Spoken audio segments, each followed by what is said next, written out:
नमस्कार मेरे प्यारे श्रोताओं, ये कहानी है एक चोर के असाधारण बदलाव की, जो सिर्फ सच बोलने की कसम से गरीबी और अपमान से निकलकर मान सम्मान की ऊंचाइयों को छू लेता है। आइए कहानी शुरू करते हैं। बहुत पुराने समय की बात है। एक गांव था बंसीपुर, जहां कमला नाम का एक गरीब आदमी अपने परिवार के साथ रहता था। परिवार में उसकी पत्नी और एक छोटा सा बेटा था। कमला दिन भर खूब मेहनत मजदूरी करता और उसी से किसी तरह घर का खर्च चलता था। वह समय ही ऐसा था जब मजदूरी बहुत कम मिलती थी। काम के ज्यादातर लोग गरीब ही थे, इसलिए मजदूरों से काम करवाने की क्षमता कम ही लोगों में थी।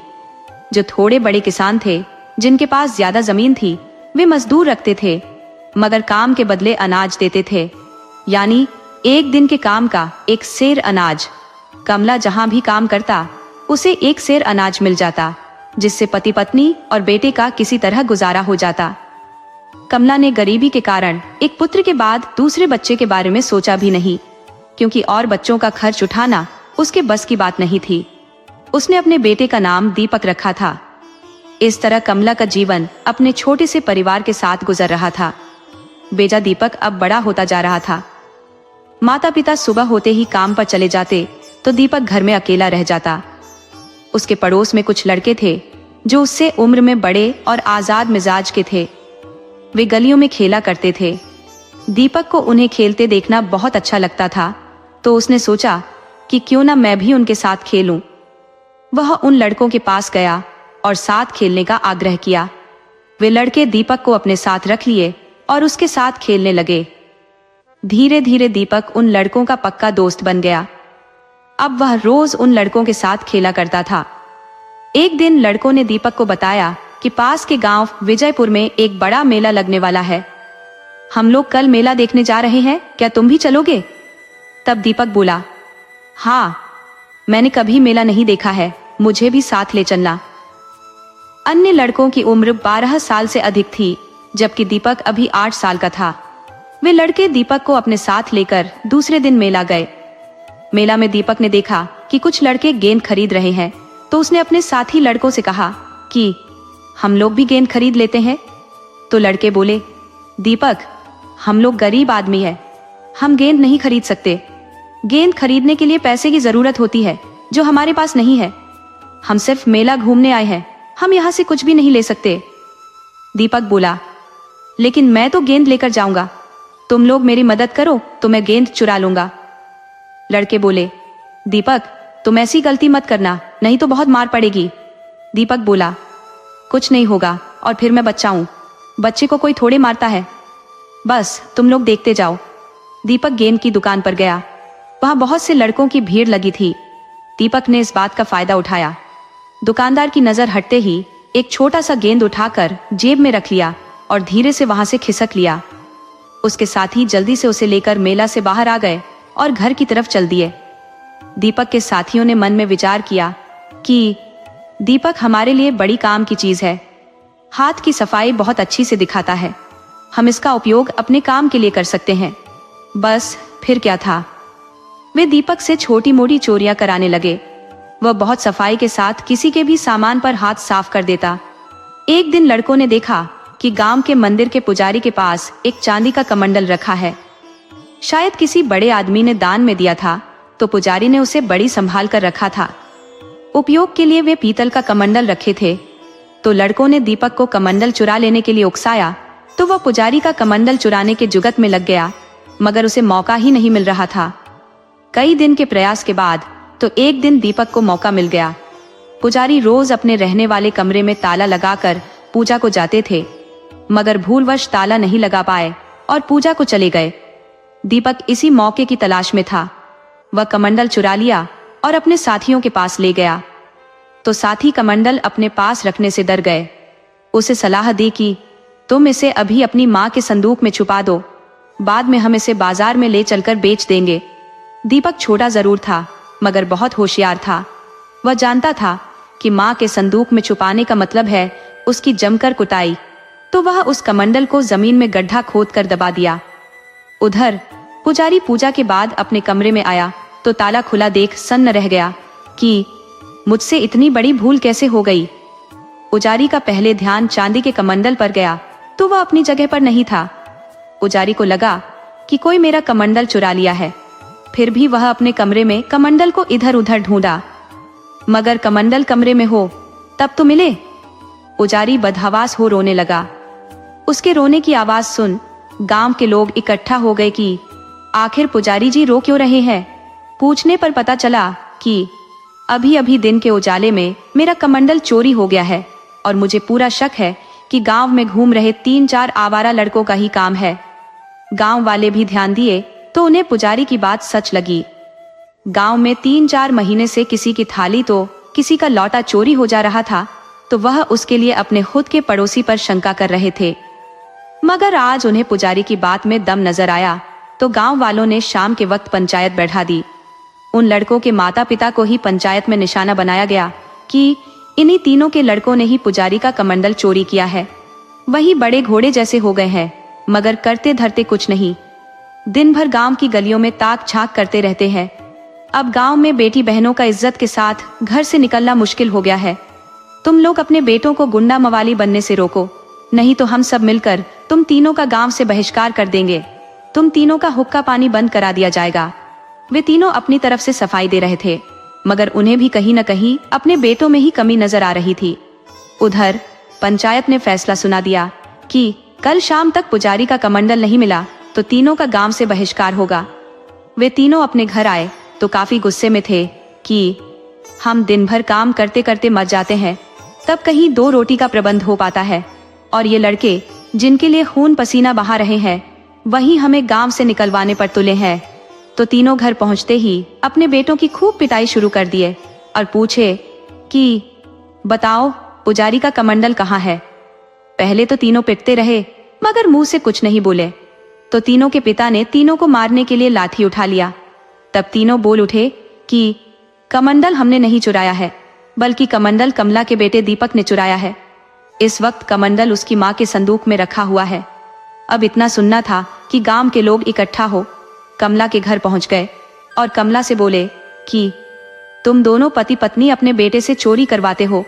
आज पुजारी का कमंडल चोरी करा लिया है और इस वक्त कमंडल तुम्हारी स्त्री के तिजोरी में है। आज हम तुम्हारे चेहरे से पर्दा हटाने के लिए आए हैं कि सभी देख सके कि तुम क्या कराते हो। कमला बोला कि आप लोग झूठा इल्जाम मत लगाओ। सभी जानते हैं कि मैं परिश्रम करके खाने वाला हूँ, दिन रात मेहनत करता हूँ। किसके लड़के गांव में आवारागर्दी करते हैं, नई नवेली स्त्रियों को देख सीटी बजाते हैं। ये बात किसी से छुपी नहीं है। अगर तुम लोगों को शंका है कि हमने चोरी कराया है, अपने संदूक में कमंडल रखा है, तो सबके सामने खोल कर दिखा देता हूँ कि उसमें पत्नी के 2 पुराने कपड़ों के सिवा कुछ भी नहीं है। कमला ने सबके सामने दिखा दिया, उसमें कुछ नहीं था। तब कमला बोला कि इसी तरह उन आवारा लड़कों के माता पिता के भी संदूक जांचे जाने चाहिए। हो सकता है कमंडल इन लोगों के बक्से में हो। तब गांव के लोगों ने कमला से बताया कि कमला, इन लोगों ने अपने बेटों को लाठी से पीटा है, तब बताए हैं कि तुम्हारा बेटा दीपक चोर है। कमला बोला कि उन लफंगों ने कह दिया और आप लोगों ने मान लिया। अरे मेरा बेटा अभी 8 साल कुछ महीने का हुआ है, भला इतना छोटा बच्चा चोर कैसे हो सकता है। गांव वालों ने जोर दिया कि चोर 5 साल का लड़का भी हो सकता है और दीपक तो 9 साल का है। चोरी इसी ने किया है और तुम दोनों पति पत्नी का हाथ है। अगर हाथ नहीं होता तो तुम लोग उसका बचाव नहीं करते, उसको मारते पीटते तो खुद ही बता देता कि कमंडल कहाँ रखा है। गांव वालों की बात सुन कमला दीपक को मारने पीटने लगा कि साला ठिगना भर का है, मगर उन आवारा कुत्तों के साथ घूमता है। दिलवा दिया न सारा दोष तुम पर। मैं कब से मना कर रहा था कि उनके साथ न घुमाकर, मगर तेरे कान पर जू नहीं रेंग रही थी। जब वह दीपक को पीटने लगा और बोला कि बता चोरी किसने किया है, तब वह बताया कि मैंने उन तीनों के कहने पर पुजारी जी का कमंडल चुराया है, उसे बगीचे में जमीन के नीचे छुपा दिया है। उन तीनों के कहने पर मैंने मेले से गेंद चुराई थी। उन लोगों के कहने पर मैंने बहुत घरों से लोटा थाली भी चुराया है, मगर लोटा थाली उन लोगों ने बेच दिया है। गांव वाले बोले कि पहले कमंडल बरामद लिया जाए। दीपक के बताने पर मंदिर के पास के बगीचे में मिट्टी के नीचे कमंडल मिल गया। तो गांव वालों ने स्पष्ट कर दिया कि चोर सिर्फ दीपक है, क्योंकि चोरी तो इसी ने ही किया है। कहने वाला किसी को कह दे कि तुम ताड़ के पेड़ पर चढ़कर छलांग लगा दो, तो क्या कोई छलांग लगा देगा? जाहिर है कि कोई पागल भी किसी के कहने से कुएं में नहीं कूदेगा। अगर कूद भी जाता है तो उसकी खुद की जिम्मेदारी होगी। अपना भला बुरा सभी को सोचना चाहिए। यह स्पष्ट है कि सारी गलती दीपक की है और उसके माता पिता की है। माता पिता ने भी उसे चोरी करने में कहीं न कहीं किसी न किसी तरह से मदद पहुंचाया है। अतः अब इस विषय पर पंचायत में फैसला होगा। बाकी वह तीनों बदमाश भी नहीं जाएंगे। अब वे गांव की गलियों में नहीं दिखेंगे। दूसरे दिन शाम के वक्त पुनः गांव में पंचायत बैठी तो पंचायत में निर्णय लिया गया कि दीपक ही सबसे बड़ा चोर है और उसके माता पिता जानबूझकर बेटे को चोर बना रहे हैं। इसलिए कमला का हुक्का पा। हालांकि पुजारी ने सजा कम करने का अनुरोध पंचायत से किया कि दीपक बच्चा है, अभी उसे सुधरने का मौका देने चाहिए। मगर पुजारी की किसी ने नहीं सुनी। तर्क दिए कि कुत्ते की पूंछ खानदानी टेढ़ी होती है, उसे सीधा होने का इंतजार सिर्फ बेवकूफ कर सकते हैं। पंचायत ने निर्णय सुना दिया कि कमला को न तो इस गांव का कोई मदद करेगा, न काम देगा, न कोई कमला को कुएं से पानी भरने देगा, न गांव का साहूकार पैसे से भी कोई सामान देगा। यहाँ तक कि गांव का कोई कमला या उसकी पत्नी से या उसके बेटे से बात करते मिल गया तो उसे भी गांव से बहिष्कार कर दिया जाएगा। हाँ, एक बात और, गांव के 3 आवारा लड़के गांव की गलियों में दिखने नहीं चाहिए। अगर कभी आवारागर्दी करते, किसी स्त्री को छेड़ते या सीटी बजाते दिख गए तो उनके माता पिता का भी हुक्का पानी बंद कर दिया जाएगा। कमला को पंचायत की दोहरी नीति बहुत बुरी लगी। असली मुजरिम साफ बचा लिए गए और जुर्म का ठीकरा गरीब बेगुनाह के सिर पर फोड़ दिया गया। कमला अब अपने गांव में न तो काम कर सकता था न पानी भर सकता था। उसे पानी भरने के लिए गांव से बाहर साहूकार के कुएं पर जाना पड़ा।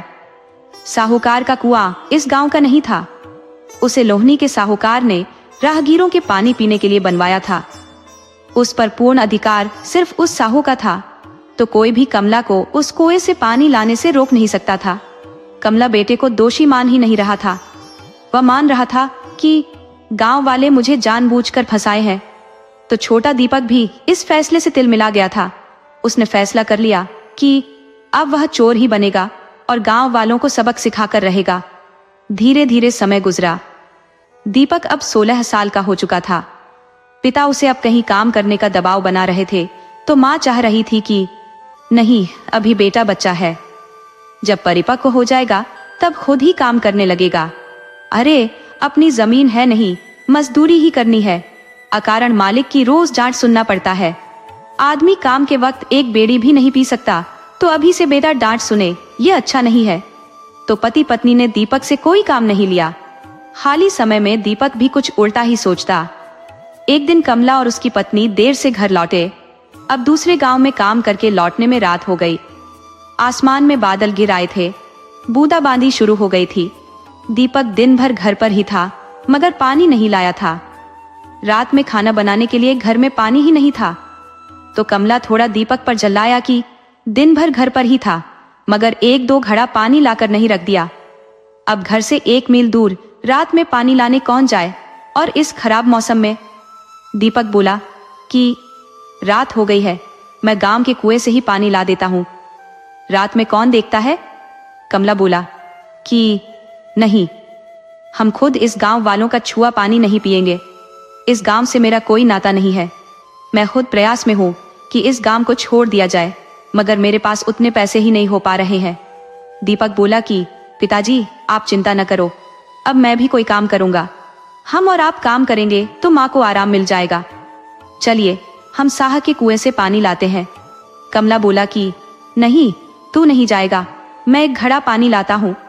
कमला पानी को चला गया, मगर बहुत देर बाद भी जब वापस नहीं आया तो दीपक को चिंता हुई कि पिताजी नहीं आए और आसमान से बूंदाबांदी हो रही है। वह माँ से बोला कि माँ, मैं पिताजी को देख कर आता हूँ। तो माँ बोली कि अरे नहीं, रात में तो कहाँ जाएगा? और फिर उस रास्ते में गांव की स्त्रियां रात में शौच को निकलती हैं। कोई तुम पर झूठा इल्जाम लगा दी तो फिर हम कहीं के नहीं रहेंगे। तुम घर देखो, मैं खुद देख कर आती हूँ। दीपक की माँ को भी गए 1 घंटा हो गया, मगर दोनों में कोई वापस नहीं आया। तो दीपक के धैर्य का बांध टूट गया। वह किसी अनहोनी की आशंका में पड़ गया और वह साहा के कुएं के लिए निकल पड़ा। वहां जाने पर उसे भारी आघात लगा। कुएं के ऊपरी फर्श पर किसी ने मिट्टी का लेप कर दिया था, जिससे हल्की बारिश में फिसलन हो गई थी। उसके पिता ने ध्यान नहीं दिया और फिसलकर सीधे कुएं में जा गिरे। माँ भी फिसलन का शिकार हो गई। अब दोनों कुएं में गिर गए थे। दीपक ने उनकी जिंदगी की आशा ली। गांव वालों से सहायता के लिए जोरदार आवाज लगाई, मगर कोई नहीं आया। बहुत देर बाद मंदिर का पुजारी आया। उसके हाथ में जलता हुआ दिया था, जिसे एक घड़े की सहायता से ले आया था। दीपक ने दीपक की सहायता से देखा तो उसके माता पिता मर चुके थे। वह पुजारी से बोला कि मैं भी इसी कुएं में डूबकर मर जाता हूं। तब पुजारी ने उसे समझाया कि तुम ऐसी गलती मत करो। ये दोनों तो दुर्भाग्य से मर गए, मगर तुम कुएं में कूदकर जीवन दोगे तो यह आत्महत्या होगी। पुजारी ने जब गांव वालों को आवाज दिया तो गांव वाले कुएं पर आ गए और दीपक के मृत माता पिता को निकालने में मदद किए। दीपक ने किसी तरह माता पिता का संस्कार किया, मगर अब उसके पास रोजगार की समस्या थी कि उसे कौन खिलाएगा पिलाएगा। वह किसी के खेत में काम किया ही नहीं था। हालांकि उसके माता पिता के मरने के बाद गांव वालों ने उसके ऊपर से प्रतिबंध हटा लिया था। अब वह गांव में काम कर सकता था, पानी भर सकता था, बनिए की दुकान से राशन खरीद सकता था। लेकिन उसने ऐसा नहीं किया। वह अपने पुराने फैसले पर अडिग रहा। उसने सोच लिया कि कोई काम नहीं करूंगा, वह अपनी हाथ की सफाई दिखाएगा। तो वह बहुत शातिर दिमाग से गांव में चोरी करने लगा। गांव वाले हैरान हुए कि कौन चोरी कर रहा है, मगर दीपक से कोई कह नहीं सकता था, क्योंकि इस बार दीपक अकेले चोरी कर रहा था और चोरी के बाद कोई सबूत नहीं छोड़ रहा था, और बिना सबूत कोई किसी पर इल्जाम नहीं लगा सकता था। दीपक पर कोई शंका इसलिए भी नहीं कर सकता था क्योंकि वह अपने घर से बाहर वह जाता ही नहीं था। किसी से उसकी मित्रता या बात करने का सवाल ही नहीं था। दीपक सोचा कि अब गांव के निर्धन बेवकूफों को लूटना ठीक नहीं है, अब नगर में हाथ साफ करने चाहिए। तो अब रामगढ़ नगर में चोरी करने लगा तथा अब घर छोड़कर अपना एक ठिकाना रामगढ़ के जंगल में बना लिया। उन दिनों रामगढ़ के जंगल में एक पहुंचे हुए सिद्ध महात्मा रहा करते थे। वह जंगल के बीच में कुटिया बनाकर अकेले ही निवास करते थे। उनका निवास स्थान बड़ा ही रमणीक था। आश्रम के आसपास बहुत से सुंदर फलदार वृक्ष लगे थे, जो महात्मा के निवास बनाने के बाद सालों भर फल से लदे रहते थे।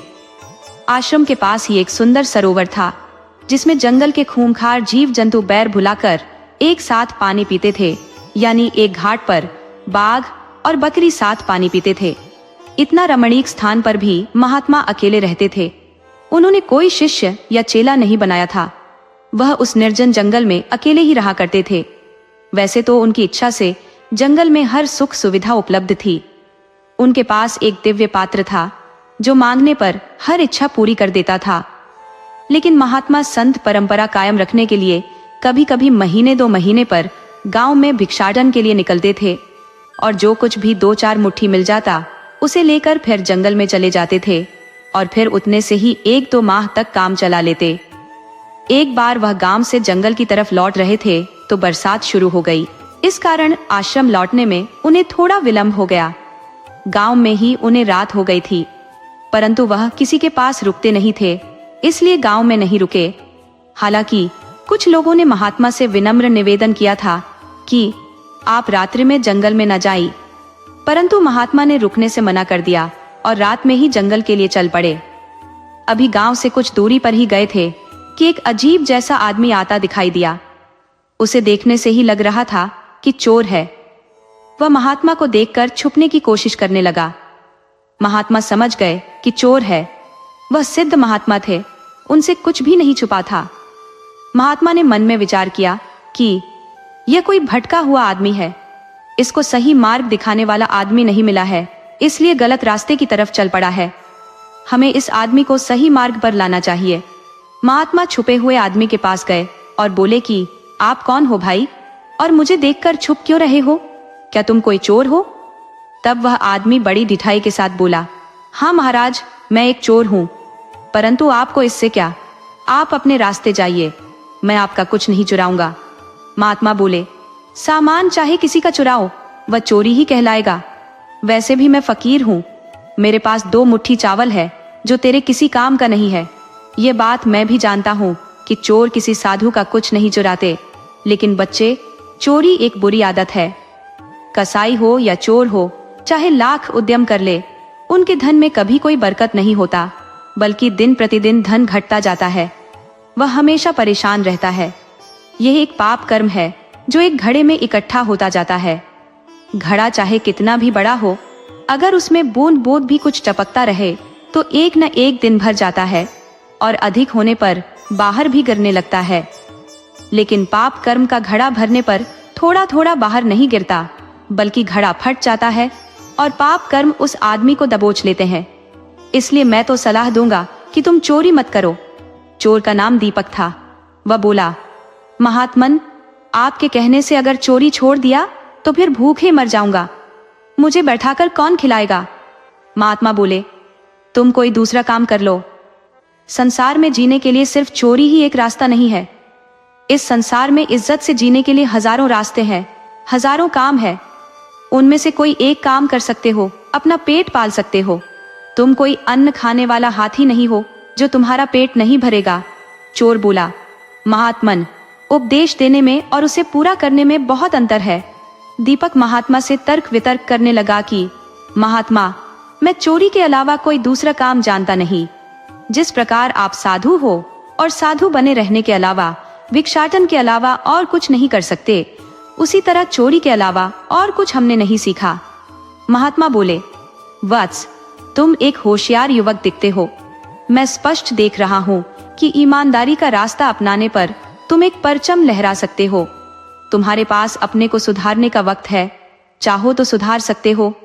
महात्मा के बार बार कहने से दीपक चिढ़ गया और महात्मा से बोला, आपसे जब एक बार कह दिया कि मैं और कुछ नहीं कर सकता, तो आप मेरे पीछे क्यों पड़े हुए हो? आखिर आप मुझसे चाहते क्या हो? महात्मा बोले, बस एक वचन लेना चाहता हूँ। मुझे तुम एक वचन दे दो, उसके बाद चाहे तुम चोरी करो, डकैती करो, लूटपाट करो, किसी का पॉकेट मारो, दुनिया के सारे बुरे कर्म करो, मैं तुम्हें कुछ भी करने से नहीं रोकता, मगर एक वचन दो कि कभी झूठ नहीं बोलोगे। दीपक चोर बोला, बस इतनी सी बात के लिए 1 घंटे से उलझा कर रखे हो। अपना खुद का वक्त बर्बाद कर रहे हो और मेरा भी वक्त बर्बाद कर रहे हो। अगर आप इतनी सी बात पर खुश हो तो चलो, मैं आपकी बात मान लेता हूँ। मैं आपसे वादा करता हूँ कि मैं आज के बाद, बल्कि अभी से कभी झूठ नहीं बोलूंगा। महात्मन, अब तो खुश हुए, अब आप मेरा पीछा छोड़ो और अपने रास्ते जाओ। महात्मा बोले कि भगवान सत्य बोलने में तेरी सहायता करे। इतना कहने के बाद महात्मा वहां से चले गए। चोर भी जल्दी से नगर की तरफ बढ़ा। चलते चलते चोर के दिमाग में सहसा आया कि अरे, मैंने ये क्या कर दिया? अगर झूठ नहीं बोलूंगा तो फिर चोरी कैसे करूंगा? चोर पीछे पलट कर देखा तो महात्मा कहीं दिखाई नहीं दे रहे थे। चोर सोचा कि अब तो महात्मा भी चला गया है, अब उससे कैसे कहूं कि तुम्हारी बात नहीं मानता। वह सिद्ध महात्मा है, अब उससे वादा कर दिया है तो उसे निभाना ही पड़ेगा। महात्मा भी क्या गजब करते हैं, किसी की भी फटी में अपनी टांग नहीं फंसाने की कोशिश करते हैं। उसने तो अपनी बातों में उलझाकर मुझसे अपनी बात भी मनवा लिया। अब एक चोर झूठ न बोले, पकड़े जाने पर झूठ मूठ की नौटंकी न करे तो लोग उसे ऐसे ही मार डालेंगे। राजा के सिपाहियों के हाथ लग गया और सच बोल दिया तो फालतू में शूली छड़ जाएगा। दीपक सोचने लगा कि महात्मा की बात नहीं माना तो महात्मा कोई तंत्र मंत्र कर मुझे पकड़वा सकता है। वह सोचने लगा, अब चाहे कुछ भी हो, महात्मा की बात माननी ही पड़ेगी। हमने सुन रखा है कि महात्माओं की बात नहीं मानने वाले मुसीबत में फंस जाते हैं। मेरे पिताजी बताया करते थे कि एक महात्मा ने एक किसान को बेटे के जन्म पर एक दरिद्र को भोजन खिलाने को कहा था। किसान ने महात्मा के सामने तो हाँ कर दिया कि जब आप अपने साथ 21 या 50 दरिद्र लाओगे तो भोजन करा दूंगा। किसान का पुत्र महात्मा के आशीर्वाद से हुआ था। जब महात्मा भोजन के लिए अकेले पधारे तो किसान ने महात्मा को भोजन नहीं कराया, बल्कि एक मुट्ठी चावल देना चाहा, तो उसे महात्मा ने नहीं लिया, बल्कि किसान से बोले कि तुम भले ही मुझे भोजन नहीं दिया तो कोई बात नहीं, मैं इसके लिए तुझे कुछ नहीं कहता, जबकि मैं जानता हूँ कि तुम समर्थवान हो, फिर भी अपने पुत्र की भलाई नहीं चाहते। मैं तुझे इस गलती के लिए माफ करता हूँ, मगर कल हमारे 21 दरिद्र यहाँ आएंगे, उन्हें भूखा मत लौटाना। किसान बोला कि महात्मा जी, मेरे पास फालतू का वक्त नहीं है, मैं अब नास्तिक हो गया हूँ, अपने कर्म में विश्वास करता हूँ, मैं मुफ्त में किसी दरिद्र को एक मुट्ठी चावल भी नहीं दे सकता। महात्मा बोले कि तुम मेरी बात की अनदेखी मत करना, तुम अपने सुविधा अनुसार कभी आस्तिक तो कभी नास्तिक नहीं बन सकते। तुमने जो मुझे वचन दिया है उसे पूरा करने के बाद जो भी बनना हो बन जाना। महात्मा इतना कहने के बाद चले गए और दूसरे दिन एक दरिद्र किसान के पास भेज दिए। किसान ने उन्हें भोजन नहीं दिया और अपने दरवाजे से भगा दिया। उसी पल उसके पुत्र की सांसें रुक गई। किसान को अपनी गलती का पछतावा, वह बहुत रोया, बहुत चिल्लाया। उसकी पत्नी की हालत बहुत खराब हो चली। वह अपने बेटे के वियोग में अपना सिर पत्थर पर पटकने ही वाली थी कि महात्मा वहां प्रकट हो गए और उसे पकड़ लिया। स्त्री से बोले कि अरे मूर्ख स्त्री, तेरा बच्चा मरा नहीं है, वह सोया हुआ है, वह तेरे जगाने से नहीं जागेगा, लाओ उसे मैं जगा देता हूँ। महात्मा के हाथ से छूते ही बालक जाग गया। किसान और उसकी स्त्री ने महात्मा के चरण पकड़ लिए और वे महात्मा तथा उनके शिष्यों को भोजन कराने की बात की। तो महात्मा ने कहा कि तुमने वह सुनहरा अवसर खो दिया है, अब हम तेरे घर का जल भी नहीं पिएंगे, मगर तुम इस चिंता में मत रहना कि तेरे बेटे का अनिष्ट हो जाएगा। मेरे आशीर्वाद से इसका जन्म हुआ है, यह अपनी उम्र पूरी करने के बाद ही मरेगा।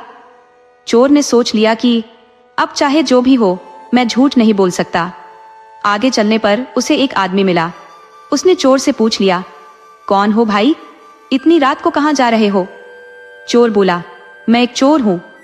वो आदमी बोला, भाई नाराज क्यों होते हो? मैंने तो इंसानियत के नाते पूछ लिया था कि रात में कहां भटकते फिरोगे, मेरे पास ही रह जाओ। परंतु आजकल के लोगों को पता नहीं क्या हो गया है कि सीधे तरीके से बात करो तब भी उलटे ही जवाब देते हैं।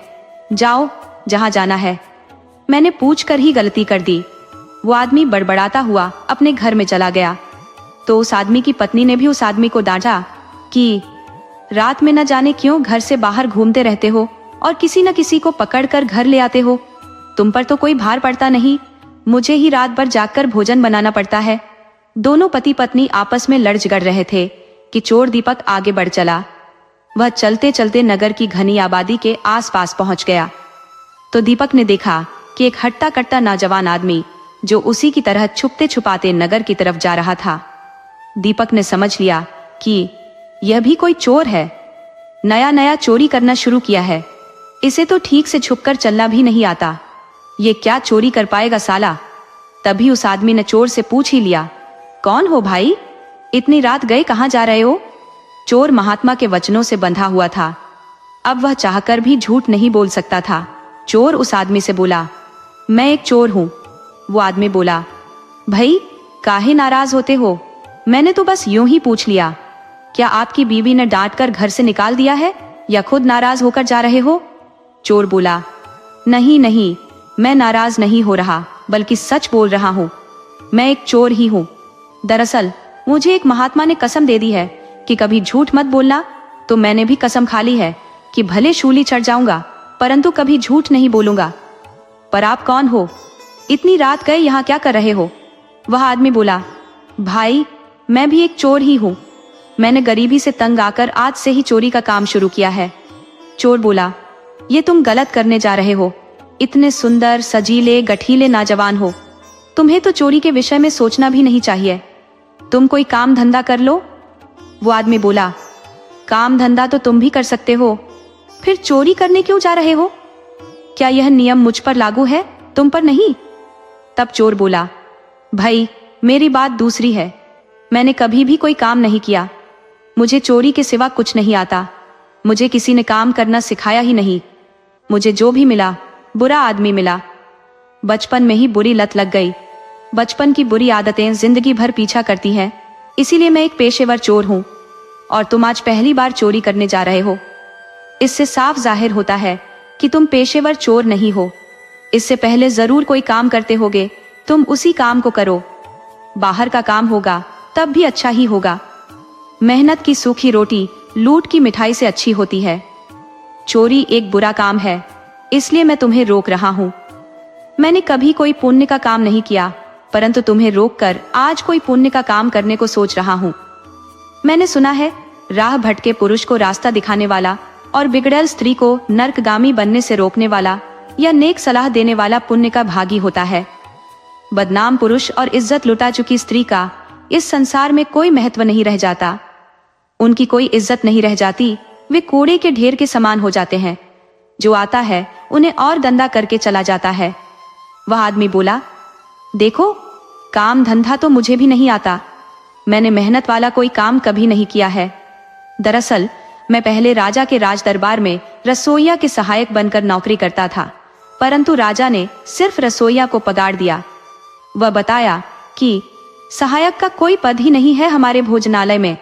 तुम तो अनैतिक तरीके से 1 माह तक रहकर सरकारी रसोई का मजा ली हो। नियमतः तो तुम पर ही मेरे पैसे बनते हैं। चोर भाई, राजा ने मेरे साथ अन्याय किया, बिना पगार दिए निकाल दिया है, वह भी बहुत अपमान करके। अब मैं सोचता हूँ कि एक बार राज दरबार में चलकर उतना चोरी कर लूंगा कि मुझे फिर चोरी करने की जरूरत ही न पड़े। चोर बोला, मैंने आज तक बहुत मूर्ख देखा, परंतु तुम्हारे जैसा नहीं। अरे, इधर उधर चोरी करोगे तो बच जाने की गुंजाइश है, परंतु राजा के खजाने पर हाथ लगाओगे तो शूली चढ़ जाओगे। ये बेकार का ख्याल आया कहाँ से? मैं तो कहता हूँ कि चोरी का ख्याल मन से निकाल दो। या शौकिया चोर बनना चाहते हो तो पहले चोरी करना सीख लो। मैं फिर एक बार कहता हूँ कि तुम चोरी का ख्याल मन से निकाल घर लौट जाओ। वो आदमी बोला, अरे बुड़बक आदमी, तुम बहुत डरपोक चोर हो। जब तुम इतना डरते हो तो चोरी कैसे करते हो? अरे, तुम्हें पता होनी चाहिए कि अन्य जगह की चोरी से राजमहल की चोरी बहुत आसान होता है। और फिर मैं छुप छुप कर 1 साल राजमहल में रहा हूँ। राजमहल के गुप्त दरवाजे को भी जानता हूँ, जहाँ कोई पहरा नहीं रहता। आज तुम मेरे साथ चलो, हम दोनों ही राजमहल में चोरी करेंगे। चोर बोला, परंतु मुझे तो राजमहल के नाम से डर लग रहा है। यह तो मूर्खता वाली बात हुई कि कोई जानबूझकर शेर की मान में घुस जाए। वो आदमी बोला, चोर भाई, अब चोरी में नाम लिखा दिए हो तो डरना किस बात का? सिर मुड़ाने वाले ओले से नहीं डरा करते। मैं भी तो तुम्हारे साथ हूं, तुम आज से मुझे अपना मित्र ही समझो। दीपक बोला कि ठीक है, चलो, आज भगवान का नाम लेकर राजमहल में चलता हूँ। राजमहल मैंने कभी देखे नहीं है। दोनों राजमहल के गुप्त दरवाजे से खजाने के पास पहुंच गए। चोर ने खजाने को देखा तो देखता रह गया। उसने कभी उतना धन नहीं देखा था। चोर ने उसमें से सिर्फ 7 सोने की मोहरें चुराई और साथी से बोला कि तुम चाहे तो गठरी भर ले लो, लेकिन मैं इससे ज्यादा नहीं ले सकता। आदमी को उतना ही खाना चाहिए जितना पेट इजाजत देता हो।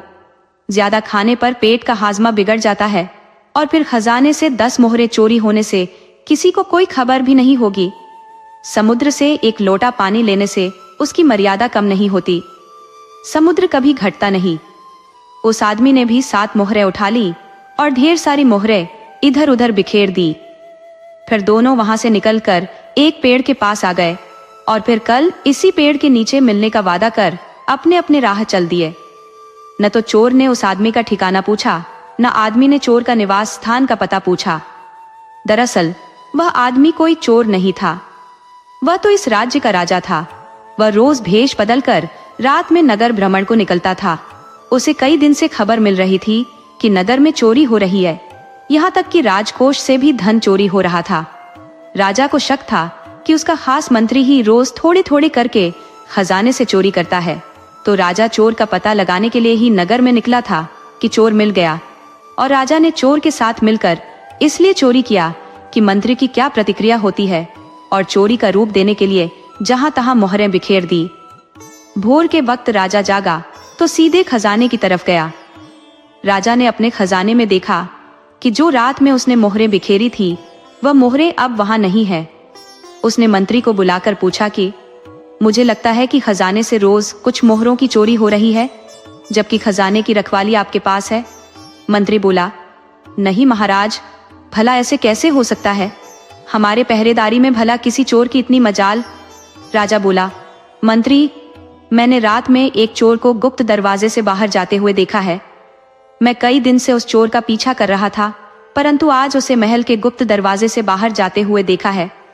हमें अब लग रहा है कि चोर बहुत दिनों से थोड़े थोड़े कर चोरी कर रहा है। खजाने से हजारों मोहरें गायब हो चुकी हैं। आप उस चोर का पता लगाइए। चोर को हर हाल में आज ही पकड़ना है।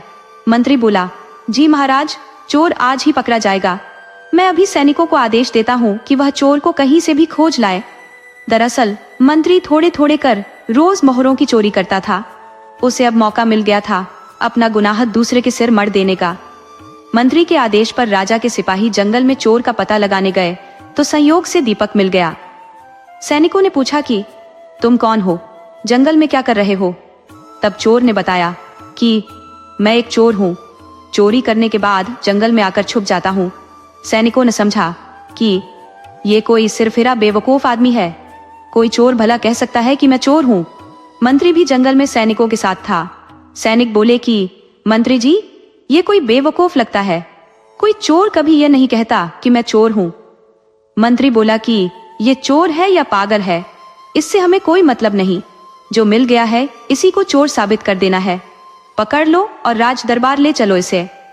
राजा के सिपाही 2-4 घंटे में ही चोर को पकड़कर राजा के सामने हाजिर कर दिए। मंत्री बोला, महाराज, मैं इस चोर को पकड़वा लिया हूँ जो रोज राज दरबार से मोहरें चुराता था।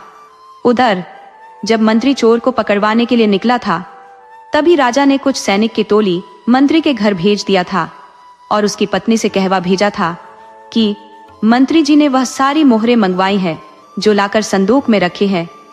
अब उनको उन मोहरों की जरूरत आ पड़ी है। मंत्री की भोली पत्नी ने वह संदूक सैनिकों को दे दिया था। जब मंत्री ने राजा के सामने चोर से पूछा कि तुमने वो सारी मोहरें कहाँ छुपा कर रखा है जो राजकोष से चोरी करते थे? चोर ने जवाब दिया कि मंत्री जी, मैंने सिर्फ एक बार खजाने में चोरी किया है, वह भी अपने एक साथी के साथ मिलकर, लेकिन हम दोनों ने सिर्फ 7 मोहरें ही चुराई हैं। वह कोई और होगा जो खजाने से चोरी करता होगा। मैं पहली बार एक दूसरे चोर के कहने पर राज दरबार आ गया था। मंत्री बोला, महाराज, चोर बदमाश जब तक पीजे नहीं जाते तब तक अपना गुनाह कबूल नहीं करते। आप आज्ञा दीजिए कि इस चोर को 100 कोड़े लगाए जाए। राजा बोला, मंत्री, तुम जानती हो कि जब तक गुनाह साबित न हो जाए मैं किसी को सजा नहीं देता। और फिर ये चोर बिल्कुल सच बोल रहा है। इसने खजाने से सिर्फ 7 मोहरें ही चुराई हैं और मैं इस बात का गवाह भी हूँ। और इसका साथी चोर, मेरे पास भी 7 मोहरें हैं जो इसके साथ मिलकर चुराई हैं, परंतु खजाने का रखवाला मंत्री हजारों मोहरें चुराकर धर्मात्मा बनने की कोशिश कर रहा है। यह आश्चर्य की बात है। राजा ने मंत्री को वह संदूक दिखाया जो उसके घर से मंगवाया गया था। उसे देखते ही मंत्री के हाथ पांव फूलने लगे। वह राजा से बोला, महाराज, मुझे माफ कर दे। राजा बोला, क्यों? तुम्हें कोड़े खाने की सजा नहीं चाहिए? दूसरे को तो अकारण ही कोड़े से पिटवा देते हो, और तुम खजाने की सबसे बड़ी चोरी कर मुफ्त में कैसे बच जाओगे? राजा सैनिकों से बोला कि इस भूतपूर्व मंत्री को ले जाकर कारागार में डाल दो। दरअसल मैंने इसके घर से संदूक बरामद होने के बाद ही मंत्री पद से हटा दिया था। अब मेरा अगला मंत्री यह सत्य बोलने वाला ईमानदार आदमी बनेगा जो अब तक मजबूरीवश चोर बना हुआ था। मैं चाहूंगा कि यह अपने गुरु को भी राज दरबार में लाए। मैं उन्हें भी अपना राजगुरु बनाना चाहता हूँ। चोर अब राज्य का मंत्री बन चुका था। वह मंत्री बनकर उस महात्मा के पास गया और उनका चरण पकड़ लिया। बोला, गुरुदेव, आपने मुझे सत्य बोलने का वचन लेकर राज्य का मंत्री बना दिया। कहाँ एक चोर छुप छुप कर रहा करता था, रात में चोरियां करता था, परंतु आपने जमीन से उठा आसमान में पहुंचा दिया। मैं फिर से गिर न पड़ूं, इसलिए आपको लेने आया हूं। आप मेरा मार्गदर्शन करते रहे, परंतु यह तभी संभव हो पाएगा जब आप राज दरबार में राजगुरु बनना स्वीकार कर लेंगे। महात्मा ने कहा, वत्स, तुम्हारी बात हमें स्वीकार है, परंतु राजमहल में मैं नहीं रह पाऊंगा। मेरा निवास स्थान जंगल में ही उचित है। जब तुम्हें या राजा को मेरी सहायता की जरूरत पड़े, चले आना। इस प्रकार एक झूठ न बोलने की कसम ने एक चोर को मंत्री बना दिया। चोर जहां अकेले अकेले मारा मारा फिरता था, उससे विवाह को कोई अभागी स्त्री भी तैयार नहीं थी। वही मंत्री बनते ही उसके पास आस पड़ोस के मंत्रियों के यहाँ से रिश्ते आने लगे। सच है, जब सरस्वती कृपा करती है तो लक्ष्मी जी भी मेहरबान हो जाती है, और जिस पर दो देवियां मेहरबान हो तो उसके पीछे दुनिया भागती है। मंत्री की प्रसिद्धि इस कदर फैली कि पड़ोस की राजकुमारी उसकी दीवानी हो गई। फिर चोर से मंत्री बने आदमी का विवाह एक राजकुमारी से हो गया। किस्मत का खेल भी अजीब है, किसको अर्श से फर्श पर ला दे कोई नहीं जानता, तो कौन फर्श से अर्श पर पहुंच जाए कोई नहीं बता सकता। जीवन हमें सिखाता है कि ईमानदारी और सत्य में कितनी बड़ी ताकत होती है। परिस्थितियों के दबाव में गलत रास्ता अपनाने पर भी यदि आप सच्चाई का दामन थाम लें तो किस्मत आपको सबसे ऊंचाई पर ले जा सकती है। हमें कभी भी उम्मीद नहीं छोड़नी चाहिए।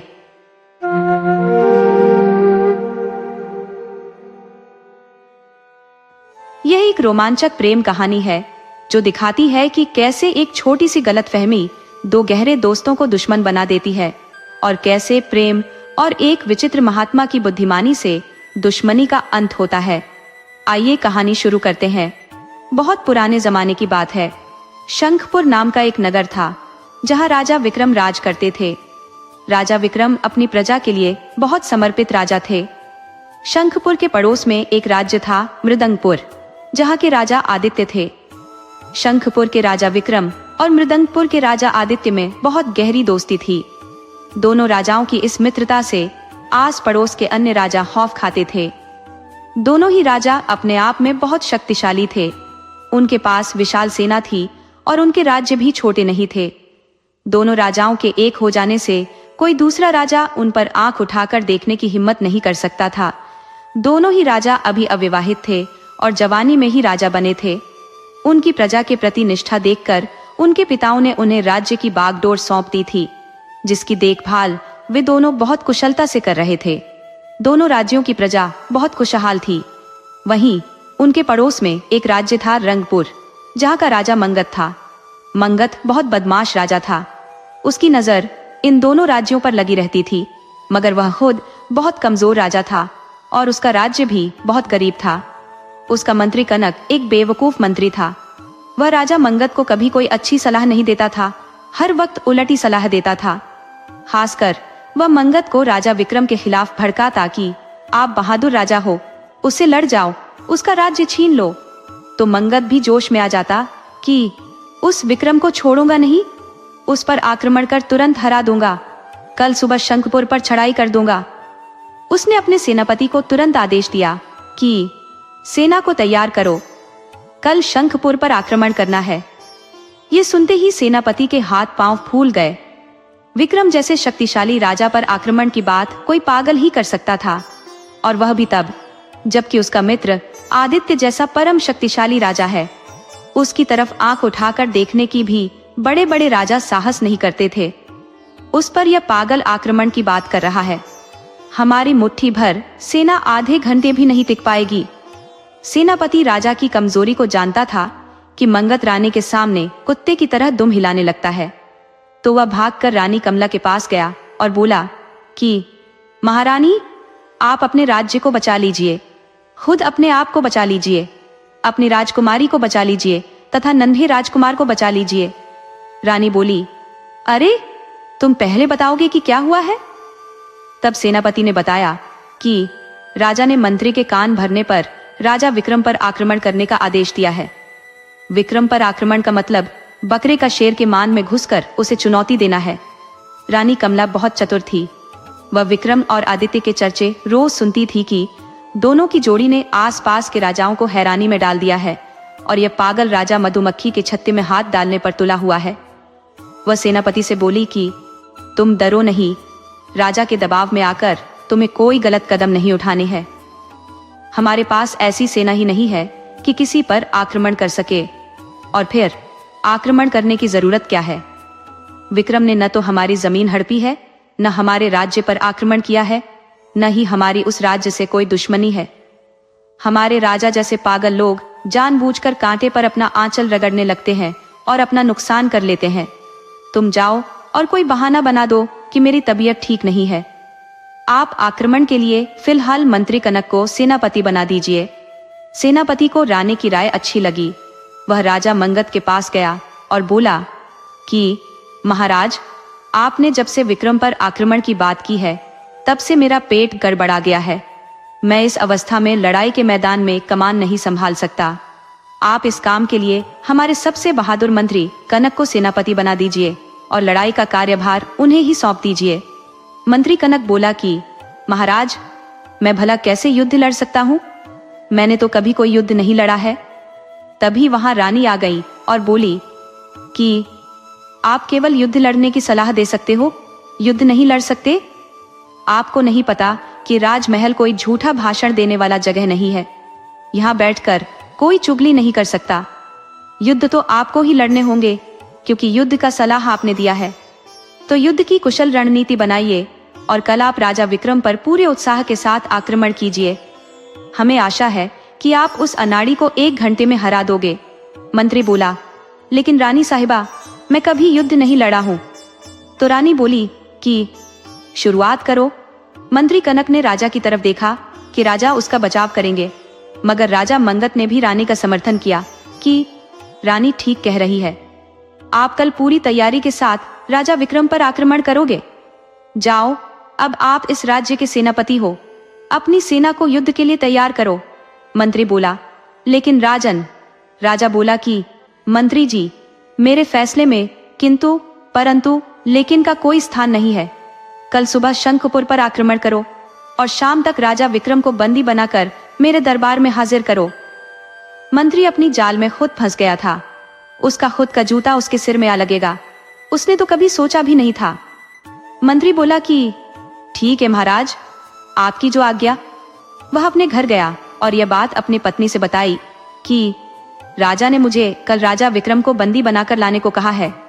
मंत्री की पत्नी बोली कि आप ये क्या कह रहे हो? भला राजा विक्रम कोई मेमना है जो कोई गया और पकड़ कर ले आया? अरे, वह बहुत शक्तिशाली राजा है, उसकी तरफ देखना भी गुनाह माना जाता है। राजा मंगत का दिमाग फिर गया है जो ऐसी बातें कर रहा है। तब मंत्री बोला कि भाग्यवान, इसीलिए तो यह बात आपसे बता दिया। अब आप मेरी जान बचाने के लिए कोई उपाय सोचिए। तब पत्नी बोली कि आप इसी वक्त ये राज्य छोड़ दीजिए, इसी में भलाई है। अब ये राज्य खतरे में है। चलिए, मैं भी साथ चलती हूँ। इस तरह मंत्री पत्नी के साथ राज्य छोड़कर रात में भाग गया। जब दूसरे दिन सुबह तक मंत्री राजमहल नहीं पहुंचा तो राजा को चिंता हुई कि मंत्री को भोर में ही शंखपुर पर आक्रमण करना था, मगर अभी तक न तो मंत्री आया है न कहीं युद्ध जैसी तैयारी दिख रही है। राजा ने मंत्री के घर सैनिक भेजा तो सैनिक वापस आकर बताया कि महाराज, मंत्री के घर में ताला लगा है। पड़ोसियों ने बताया है कि मंत्री जी रात में ही पत्नी के साथ कहीं भाग गए हैं। राजा बोला कि मंत्री ने भी धोखा दे दिया, अब राजा विक्रम पर आक्रमण कौन करेगा? तब रानी बोली कि महाराज, आप चिंता मत करो, आप अकेले विक्रम के लिए काफी हो, आप खुद आक्रमण करो। रानी के मुंह से यह बात सुन राजा सहम गया। बोला, रानी, मैं भला विक्रम से कैसे लड़ सकता हूँ? रानी बोली कि क्यों, आप बहादुर राजा नहीं हो? राजा बोला कि ऐसी कोई बात नहीं है, मैं बहुत बहादुर राजा हूँ। तब रानी बोली, तो डरते किस बात से हो? कर दो चढ़ाई राजा विक्रम पर और बंदी बनाकर ले आओ। राजा बोला, नहीं नहीं, मैं अब एक उदार राजा बन गया हूँ, किसी भी पड़ोसी राजा पर आक्रमण करने का अब विचार त्याग रहा हूँ। रानी बोली कि राजन, मैं आपकी मजबूरी समझ रही हूँ कि किस डर से गिरगिट की तरह रंग बदल रहे हो, लेकिन आप में सद्बुद्धि आ गई है, इस बात पर मैं प्रसन्न हूँ। रानी बोली कि आपके मन में यदि शंखपुर को अपना बनाना है तो इसके लिए कोई युद्ध की जरूरत नहीं है। आप बिना युद्ध लड़े भी राजा विक्रम से युद्ध जीत सकते हो। युद्ध प्रेम से भी जीता जा सकता है। हमारे पास राजकुमारी वैदेही है जिसका विवाह करना है। हम वैदेही का विवाह विक्रम से करा सकते हैं। जब हमारी वैदेही शंखपुर की रानी बन जाएगी तो आपकी ही पुत्री का वहां शासन हो जाएगा। तो इस तरह हम बिना युद्ध किए भी शंखपुर को जीत जाएंगे। राजा बोला कि रानी, आपकी बात काफी हद तक ठीक है, मगर राजा विक्रम हमारे जैसे छोटे राजा के यहाँ विवाह नहीं करेगा।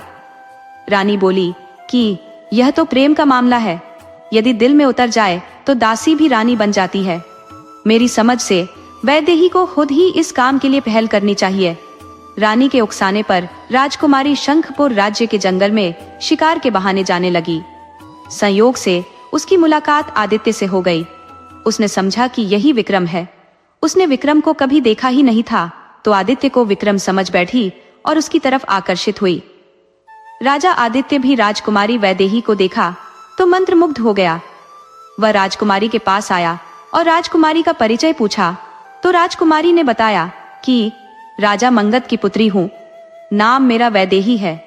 तब राजा आदित्य ने राजकुमारी की खूब तारीफ कर दी कि आप गजब की सुंदर राजकुमारी हो, आप जैसी राजकुमारी कोई दूसरी नहीं है, मेरा जी करता है कि आपको निहारता रहूं।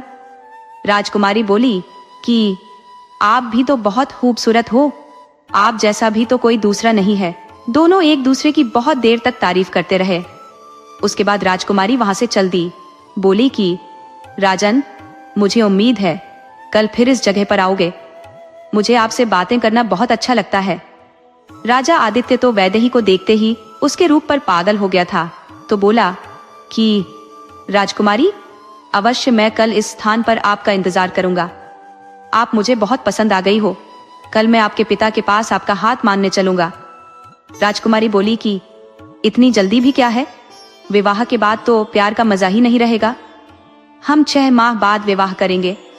तब आदित्य बोला कि राजकुमारी, कल किसने देखा है, अगले पल में क्या होगा, किसी को इस बात की कोई खबर नहीं है। मैं कल ही विवाह के लिए बात करूंगा, विवाह के बाद भी मेरे प्यार में कोई अंतर नहीं आएगा। राजकुमारी वहां से अपने नगर को चल दी। अभी वह जंगल पार ही की थी कि एक सुंदर राजकुमार सामने से आता दिखाई दिया। उसे देखकर तो राजकुमारी की आंखें चौंधिया गई, तो वह भी राजकुमारी को टकटकी लगाकर देखने लगा। वह राजकुमारी से पूछ लिया कि हे परम सुंदरी राजकुमारी, आप किसकी बेटी हो? तब राजकुमारी ने बताया कि मैं राजा मंगत की राजकुमारी हूँ, लेकिन आप कौन हो? तब राजा बोला कि मैं राजा विक्रम हूँ। इतना सुनते ही राजकुमारी अचंभे में पड़ गई। वह मन में सोचने लगी कि मेरे साथ तो धोखा हो गया है, मैं उस राजकुमार को विक्रम समझ प्रेम प्यार की बातें भी कर डाली हूँ, और वह तो कल मेरे पिता से मिलने भी वाला है। अब मैं क्या करूं, विक्रम को कैसे हासिल करूं? वह राजा से बोली कि महाराज विक्रम, मैं आपसे मिलने के लिए ही जंगल में आई थी। एक महात्मा ने बताया है कि आज मेरी मृत्यु हो जाएगी, लेकिन मेरे जीने का महात्मा ने उपाय भी बताया है कि जब तुम आज राजा विक्रम से विवाह कर लोगी तो 100 साल तक जिंदा रहोगी। महाराज, अब मेरा जीवन और मरण आपके हाथ में है। राजा बोला कि इतनी सुंदर राजकुमारी मेरी आंखों के सामने मर जाए और मैं देखता रहूं, ऐसा नहीं हो सकता। मैं आपसे इसी वक्त विवाह को तैयार हूं। राजा ने वन देवी को साक्षी मान राजकुमारी के गले में अपने गले की माला डाल दिया और राजकुमारी को लेकर अपने महल चला गया। अब राजा को क्या पता था कि राजकुमारी वैदेही झूठ बोलकर राजा से विवाह कर ली। वह अपने पिता से अनुमति की भी प्रतीक्षा नहीं की। उसे पता था कि यदि एक दिन का वक्त दे देती है तो जंगल वाला राजकुमार आदित्य उस पर दावा कर सकता है। वह राजा विक्रम के महल में आ गई और अपनी माँ को संदेशा भिजवा दी कि माँ, मैं अपने मकसद में सफल हो गई हूँ, अब मैं शंखपुर की रानी हूँ। उधर आदित्य दूसरे दिन उस स्थान पर आ गया जहाँ राजकुमारी वैदेही से मिला था, मगर आज वैदेही नहीं आई थी। वह बहुत बेसब्री से राजकुमारी का इंतजार करने लगा, मगर दोपहर से शाम हो गई, राजकुमारी नहीं आई। आदित्य बहुत बेसब्री से इंतजार करते करते दिन बिताया। धीरे धीरे शाम होने को हुई तो वह अपने नगर मृदंगपुर लौट चला। महल में पहुंचने पर पता चला कि राजा विक्रम का निमंत्रण आया है। विक्रम ने रंगपुर की राजकुमारी वैदेही से विवाह कर लिया है। ये सुनते ही आदित्य की जमीन हिल गई कि उस राजकुमारी से तो मैं कल बात किया था, उसके पिता से बात करने जाना भी था, मगर राजकुमारी नहीं आई। कार्यक्रम में थोड़ा बदलाव हो गया, मगर इसका मतलब यह थोड़े ही है कि कोई राजकुमारी का अपहरण कर ले, उससे जबरदस्ती विवाह कर ले। ये तो एक छलावा है। मैंने राजकुमारी से प्यार किया था, फिर बीच में विक्रम कैसे आ गया? तब एक शरारती गुप्तचर ने राजा आदित्य से नमक मिर्च लगाकर संदेशा दिया कि महाराज, राजकुमारी वैदेही का विक्रम ने जबरदस्ती अपहरण कर लिया था। मैंने उसे राजकुमारी को जबरदस्ती उठाकर ले जाते देखा था। वह तो कह भी रही थी कि मुझे छोड़ दो, मैं राजा आदित्य से प्यार करती हूँ। मगर राजा विक्रम पर तो कामदेव सवार थे। वह राजकुमारी को गोद में उठाकर ले गया और अब तो आपके पास विवाह का निमंत्रण भी आया है। यह बात सुनकर आदित्य का खून खौल उठा और राजा विक्रम से युद्ध करने का संदेशा भिजवा दिया। तो विक्रम भी कहाँ पीछे रहने वाला था, उसने युद्ध को स्वीकार कर लिया। दोनों जिगरी मित्रों के दोनों तरफ से तलवारें खींच गई, मगर गनीमत रही कि दोनों के राजगुरु ने स्थिति को संभाल लिया। कोई युद्ध नहीं हुआ, मगर जब रिश्ते में दरार पड़ गई तो उसे अब कोई पाट नहीं सकता था। दोनों जिगरी दोस्त राजकुमारी वैदेही के लिए जानी दुश्मन बन गए। हालांकि वैदेही अपनी पसंद पा तो गई, मगर उसकी छोटी सी गलती विक्रम पर भारी पड़ गई थी। उसने आदित्य से मिलते वक्त उसका नाम पूछ लिया होता तो इतनी बड़ी गलतफहमी नहीं हुई होती। दोनों राजाओं में जब दुश्मनी की लकीर खींच गई तो तय हुआ कि दोनों राज्यों में कोई व्यापार नहीं होगा, कोई नागरिक इधर से उधर नहीं जाएगा। अगर कोई ऐसा करता पकड़ा जाता है तो उसको फांसी पर चढ़ा दिया जाएगा। अब उसमें कोई भी सहानुभूति नहीं दिखाई जाएगी। इस तरह दोनों राजाओं में दूरियां बन गई। अब दोनों राजा अपनी ही सीमा में रह जाते थे। समय के साथ राजा आदित्य ने भी विवाह कर लिया। उसकी रानी मेघा खूबसूरत राजकुमारियों में से एक थी। आदित्य को 1 साल बाद ही एक राजकुमार आ गया। तो इधर रानी वैदेही 3 साल बाद भी मां नहीं बन पाई थी। आदित्य की रानी मेघा को तो जंगल के महात्मा ने आशीर्वाद दिया था पुत्रवती होने का, तो वह पुत्रवती हो गई थी। मगर वैदेही ने राजकुमार या राजकुमारी को जन्म नहीं दिया था। इस बात का मलाल राजा विक्रम को भी था। तो वह रानी को सलाह दिया कि हम जंगल में रह रहे महात्मा से चलकर आशीर्वाद ले लेते हैं। रानी इस बात के लिए पहले से तैयार थी। तो दूसरे दिन ही राजा रानी जंगल में प्रस्थान कर गए और महात्मा से मुलाकात की। महात्मा काफी विचित्र किस्म के थे। वे कब क्या कहेंगे उनको समझना हर किसी के बस की बात नहीं थी। बात बात पर क्रोध करना, फिर बच्चों जैसा जिद करना, उनमें कई ऐसी आदतें थी जिससे लोग घबरा जाते थे। महात्मा का आशीर्वाद देने का तरीका भी अलग किस्म का था। किसी को बहुत दुलारते थे तो किसी की खूब पिटाई भी कर देते थे। खतरनाक से खतरनाक रोगी उनकी पिटाई से ठीक हो जाता था, तो उनसे मार खाने के लिए भी लोगों की भीड़ लगी रहती थी। राजा जब रानी को लेकर उनके पास गया तो महात्मा ने रानी को बताया कि तुम्हारे भाग्य में कोई पुत्र है ही नहीं। तुमने पिछले जन्म में सिर्फ पुण्य का काम किया था, अपने ऊपर कोई कर्ज नहीं रखा था, तो तुमसे कर्ज वसूलने वाला कैसे आ सकता है? तुमने दोनों हाथों से दान दिया था, इसलिए तुम्हारे घर लक्ष्मी स्वरूपा कन्या का जन्म होगा। रानी राजा के साथ महल लौट आई। समय के साथ रानी ने एक पुत्री को जन्म दिया। रानी ने पुत्री का नाम अवनी रखा। वह बहुत ही सुंदर राजकुमारी थी। राजा रानी उसे देखकर बहुत खुश होते थे। धीरे धीरे समय गुजरा तो राजकुमारी सयानी हो चली। भगवान ने उसे बड़ी ही फुर्सत से बनाया था। वह बहुत ही रूपवती थी। उसकी शरीर की बनावट इतनी सुंदर थी कि जो भी एक बार देख लेता उस पर मोहित हो जाता। क्योंकि राजकुमारी सयानी हो चली थी तो राजा हर किसी के सामने राजकुमारी को जाने नहीं देता था, क्योंकि राजाओं के जमाने में सुंदर राजकुमारियां राजाओं के लिए मुसीबत भी बन जाती थी। बहुत से पागल राजा राजकुमारियों को अपनी पत्नी बनाने के लिए भयंकर लड़ाइयां भी लड़ जाते थे। हालांकि राजा विक्रम कोई कमजोर राजा तो था नहीं, तो उससे कोई राजा लड़ने का साहस नहीं कर सकता था। फिर भी राजा नहीं चाहता था कि राजकुमारी महल से कभी दूर जाए। हालांकि राजकुमारी की माँ एक बार चाहती थी कि वह महात्मा के आश्रम में जाए और उनसे आशीर्वाद प्राप्त करे। राजकुमारी का भविष्य भी देखकर महात्मा बता देंगे। रानी खुद तो राजकुमारी को लेकर महात्मा के पास जा नहीं सकती थी, तो अपनी दासी के साथ राजकुमारी को महात्मा के पास भेजती। राजकुमारी महात्मा के आश्रम में उनसे आशीर्वाद प्राप्त करने चली गई। उधर राजा आदित्य का पुत्र प्रताप भी अपना भेष बदलकर महात्मा के आश्रम में आया हुआ था। महात्मा ने एक यज्ञ की पूर्णाहुति के बाद भंडारा का आयोजन किया था, तो वहां एक मेला जैसा माहौल हो गया था। जंगल में हजारों की भीड़ लग गई थी। उधर राजकुमारी अवनी की नजर जब राजकुमार प्रताप पर गई तो वह देखती रह गई। प्रताप बहुत सुंदर राजकुमार था। प्रताप ने भी अवनी जैसी राजकुमारी नहीं देखा था, तो दोनों की आंखें चार हो गईं। वे एक दूसरे को टकटकी लगाकर देखने लगे। दोनों एक दूसरे के दीदार में इस कदर खो गए कि घंटों एक दूसरे का दीदार करते रहे। वह तो उसकी दासी ने उसे वहां से हटाया, वरना बहुत बड़ा बखेड़ा खड़ा हो जाता। राजा के गुप्तचर चारों तरफ फैले हुए थे। राजकुमारी को तो सजा मिलती ही मिलती। राजा आदित्य का पुत्र प्रताप भी बंदी बना लिया जाता और संभव था राजा विक्रम उसे फांसी चढ़ा देता। राजा आदित्य के मृदंगपुर के लिए प्रवेश वर्जित था। अगर प्रताप पकड़ा जाता तो वह आज उसका आखिरी दिन होता। राजकुमारी को दासी महात्मा के पास ले गई तो महात्मा ने उसके भविष्य के विषय में बताया कि राजकुमारी है तो रानी ही बनेगी, राजकुमारियां कोई दासी नहीं बनती।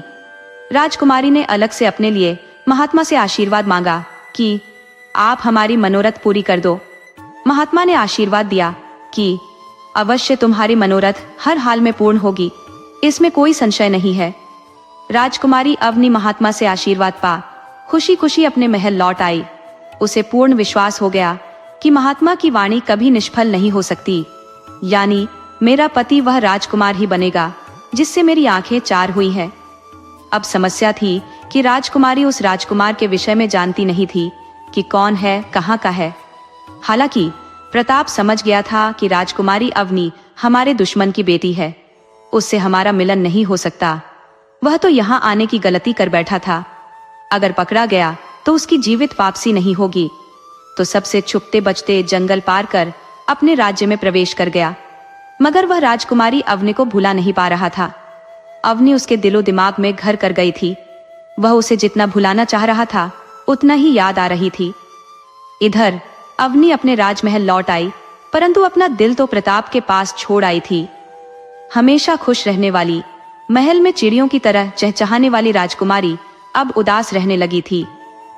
वह जब से महात्मा के आश्रम से लौटी थी तब से न तो किसी से बात करती थी, न खुश रहती थी, न ठीक से खाती थी, न ठीक से सो पाती थी। रानी को समझ ही नहीं आ रहा था कि ये क्या हो गया है हमारी बेटी को, किसकी नजर लग गई है। रानी ने वैद्य को दिखाया, ओझा शोखा भी अपना झाड़ फूंक लगाए, मगर राजकुमारी पर कोई असर नहीं हुआ। तब रानी ने अपनी दासी से पूछा कि राजकुमारी को किसी से मुलाकात तो नहीं हुई। तब दासी ने दबी जुबान से बताया कि हाँ महारानी, राजकुमारी की मुलाकात एक युवक से हो गई थी। दोनों में कोई बातें तो नहीं हुई, मगर आंखें चार जरूर हो गई थी। रानी ने पूछा कि वह युवक कौन था, वह कोई राजकुमार था या प्रजा में से कोई था। तब दासी बोली कि महारानी क्षमा करना, वह युवक अपने राज्य का नहीं था, वह राजा आदित्य का बेटा प्रताप था। भेष बदलकर हमारे राज्य में आ गया था। हालांकि इस बात का जिक्र हमने किसी से नहीं किया है, वरना राजकुमारी के लिए मुश्किल हो जाएगी। आप खुद कोई उपाय ढूंढो। रानी को इतना तो ज्ञात था कि बेटी कोई बच्ची नहीं है, अपना भला बुरा सोच सकती है। तो रानी ने सोचा, सयानी बेटी है, इसकी शादी कर देनी चाहिए। हर जवान बेटे बेटियों को एक जीवन साथी की जरूरत पड़ती है, तभी वह खुश रह पाते हैं। रानी रात में राजा के पास गई और बोली कि महाराज, आपको कुछ चिंता भी है। हमारी बेटी सयानी हो चली है, वह अब किसी ख्याल में गुमसुम भी रहने लगी है। आप खुद सोच सकते हो कि जवान बेटा बेटी को तत्काल सही जीवन साथी उपलब्ध नहीं कराया जाए तो वे अपनी मनमानी पर उतर आते हैं। आप तुरंत बिना समय गंवाए राजकुमारी का विवाह तय करा दो। अगर यह संभव नहीं है तो स्वयंवर ही करा दो, मगर जो कुछ करना है जल्दी करो। राजा बोला कि महारानी, ऐसी क्या जल्दी है। रानी बोली कि हमारी और आपकी विवाह की क्या जल्दी थी कि हम एक मुलाकात में पति पत्नी बन गए थे। आप हर बात को हल्के में मत लीजिए, आप कल से बेटी के रिश्ते के लिए लग जाइए। राजा भी रानी से बहस उचित नहीं समझा। वह सोच लिया कि बेटी को मां से अच्छा कोई नहीं समझ सकता। रानी उसके दिल की गहराई तक पहुंच गई है, इसीलिए मेरे पर दबाव बना रही है। राजा ने भी देरी नहीं किया। राजा ने अपनी बेटी का विवाह अपने से दूर के राजा के बेटे से तय कर दिया। यह बात सुनकर तो राजकुमारी और मुश्किल में पड़ गई। वह और भी बेचैन हो उठी। उसे यह विवाह जरा भी पसंद नहीं था। दिल किसी और से लगा हो और शरीर किसी और के महल में कैद हो जाए, ये तो एक खतरनाक सजा होगी। मैं ये सजा नहीं झेल पाऊंगी। वह दबी जुबान से मां से बोल भी दी थी कि जो हो रहा है अच्छा नहीं हो रहा। इस विवाह से मुझे कोई खुशी नहीं है। रानी ने समझाया कि बेटी, विवाह स्त्री पुरुष के लिए अनिवार्य एक बंधन है। ये प्रकृति द्वारा बनाया गया है, इसका पालन सबको करना पड़ता है, तभी यह संसार चलता है। तुम इसमें कोई कमी मत निकालो। जब तुम पति के साथ 2-4 दिन रह लोगी तो तुम्हें सब समझ में आ जाएगा, तुम्हें तुम्हारा पति अच्छा लगने लगेगा। अब राजकुमारी माँ को कैसे समझाएगी? उसे किसी और से प्यार हो गया है। उसे तो वह जानती ही नहीं थी कि कौन है, कहाँ रहता है, राजकुमार है या साधारण आदमी है। मगर रानी तो दासी के माध्यम से जान गई थी कि हमारे दुश्मन के बेटे से प्यार कर बैठी है। रानी तो उस द्वार से गुजर चुकी थी। वो जानती थी कि ये दिल का मामला है, कब कहाँ किस पर आ जाए कोई पता नहीं। प्यार तो सुंदर जिस्म नहीं, सुंदर दिल तलाशता है।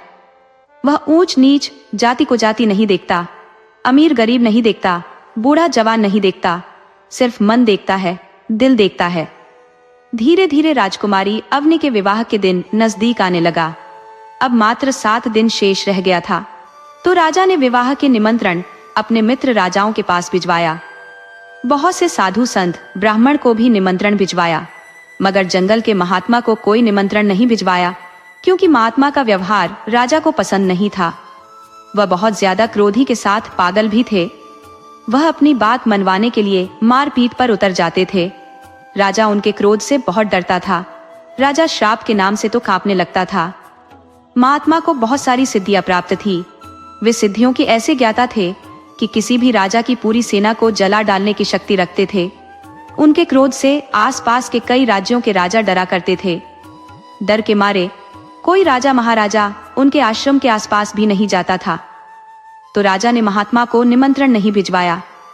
लेकिन महात्मा आश्रम में बैठे बैठे सब देख रहे थे। उनसे कुछ भी छुपा नहीं था। वह बैठे बैठे देख रहे थे कि राजा अपनी पुत्री का विवाह कर रहा है, परंतु मुझे तो निमंत्रण ही नहीं भेजा। वह बैठकर निमंत्रण का इंतजार करते रहे, मगर अब सिर्फ 2 दिन विवाह का रह गया था। फिर भी जब महात्मा को निमंत्रण नहीं आया तो वह जल्दी से राज दरबार के लिए चल दिए और जल्द ही राज दरबार में आ गए। राजा विक्रम अचानक से महात्मा के आगमन से बहुत डर गया। महात्मा राजा के निमंत्रण नहीं भेजने की बात पर बहुत क्रोधित हुए। बोले कि मूर्ख, तुमने मुझे निमंत्रण क्यों नहीं भेजा? तुमने यह दुस्साहस कैसे किया? मैं तेरे राज्य को उलट पलट कर रख दूंगा। तुझे मैं कठोर दंड से दंडित करूंगा। इधर माहौल गर्म देख दासी भागकर रानी के पास गई और बोली कि जंगल के महात्मा दरबार में पधारे हैं और बहुत क्रोधित है। वह बार बार राजा को श्राप देने की बात कर रहे हैं। महारानी, आप राजा को बचा लीजिए। दासी के मुंह से यह बात सुनकर रानी भी डर गई, मगर अगले पल संभलते हुए कुछ विचार की और तुरंत राजकुमारी को लेकर राज दरबार में आ गई। वह खुद भी महात्मा को प्रणाम की और राजकुमारी को भी महात्मा के चरण छूने को बोली। राजकुमारी ने भी महात्मा का चरण स्पर्श किया। महर्षि ने राजकुमारी को उसकी मनोकामना पूर्ण होने का आशीर्वाद दे डाला और राजकुमारी को बहुत देर तक सामने खड़ी कराकर उसे ध्यान से देखते रहे। राजा महात्मा के इस व्यवहार से और भी डरा जा रहा था। महात्मा राजकुमारी के चेहरे को इस तरह देख रहे थे जैसे कुछ पढ़ रहे हों। फिर राजा से बोले, राजन, मैं तुम्हारी राजकुमारी से विवाह करना चाहता हूँ। राजा के मन में जो शंका थी वही हुआ। पागल महात्मा ने बवाल खड़ा कर दिया। राजा अपने को संभालते हुए बहुत आश्चर्यचकित हुआ कि इतने बूढ़े महात्मा के मन में विवाह की बात कैसे आ गई। ये मेरे पिता की उम्र का है, इसकी दुनिया छोड़ने की उम्र हो चली है, फिर भी मोह कैसे हो गया है? राजा बात संभालते हुए बोला, महात्मन, मैंने अपनी राजकुमारी का विवाह दूसरी जगह तय कर दिया है। उस हालत में आपसे उसका विवाह कैसे कर सकता हूँ? महात्मा बोले कि राजन, यह मूर्खता वाली बात किसी और से करना। राजकुमारी का अब भी विवाह नहीं हुआ है, न ही इसने किसी के साथ अग्नि के फेरे लिए हैं। तुम यह बात अच्छी तरह जानते हो कि तुम जो राजकुमारी के लिए रिश्ता तय किए हो वह रिश्ता राजकुमारी को पसंद नहीं है। तुम जबरदस्ती राजकुमारी का विवाह कर इसका गला घोंट रहे हो, इसलिए राजकुमारी विवाह मुझसे कर दे। राजा बोला, नहीं महाराज, यह नहीं हो सकता, यह बहुत गलत होगा। तब महात्मा बोले कि मैं भयानक कोप करूंगा, तेरे साथ तेरी सारी सेना को जला डालूंगा, तेरा राजमहल खंडहर में बदल जाएगा, तेरे राज्य को बंजर बना दूंगा। जंगल सारे सूख जाएंगे, कुएं तालाब में एक बूंद पानी नहीं रहेगा, एक भयंकर ब्रह्मदोष लगेगा और तेरा राज्य जलकर खाक हो जाएगा।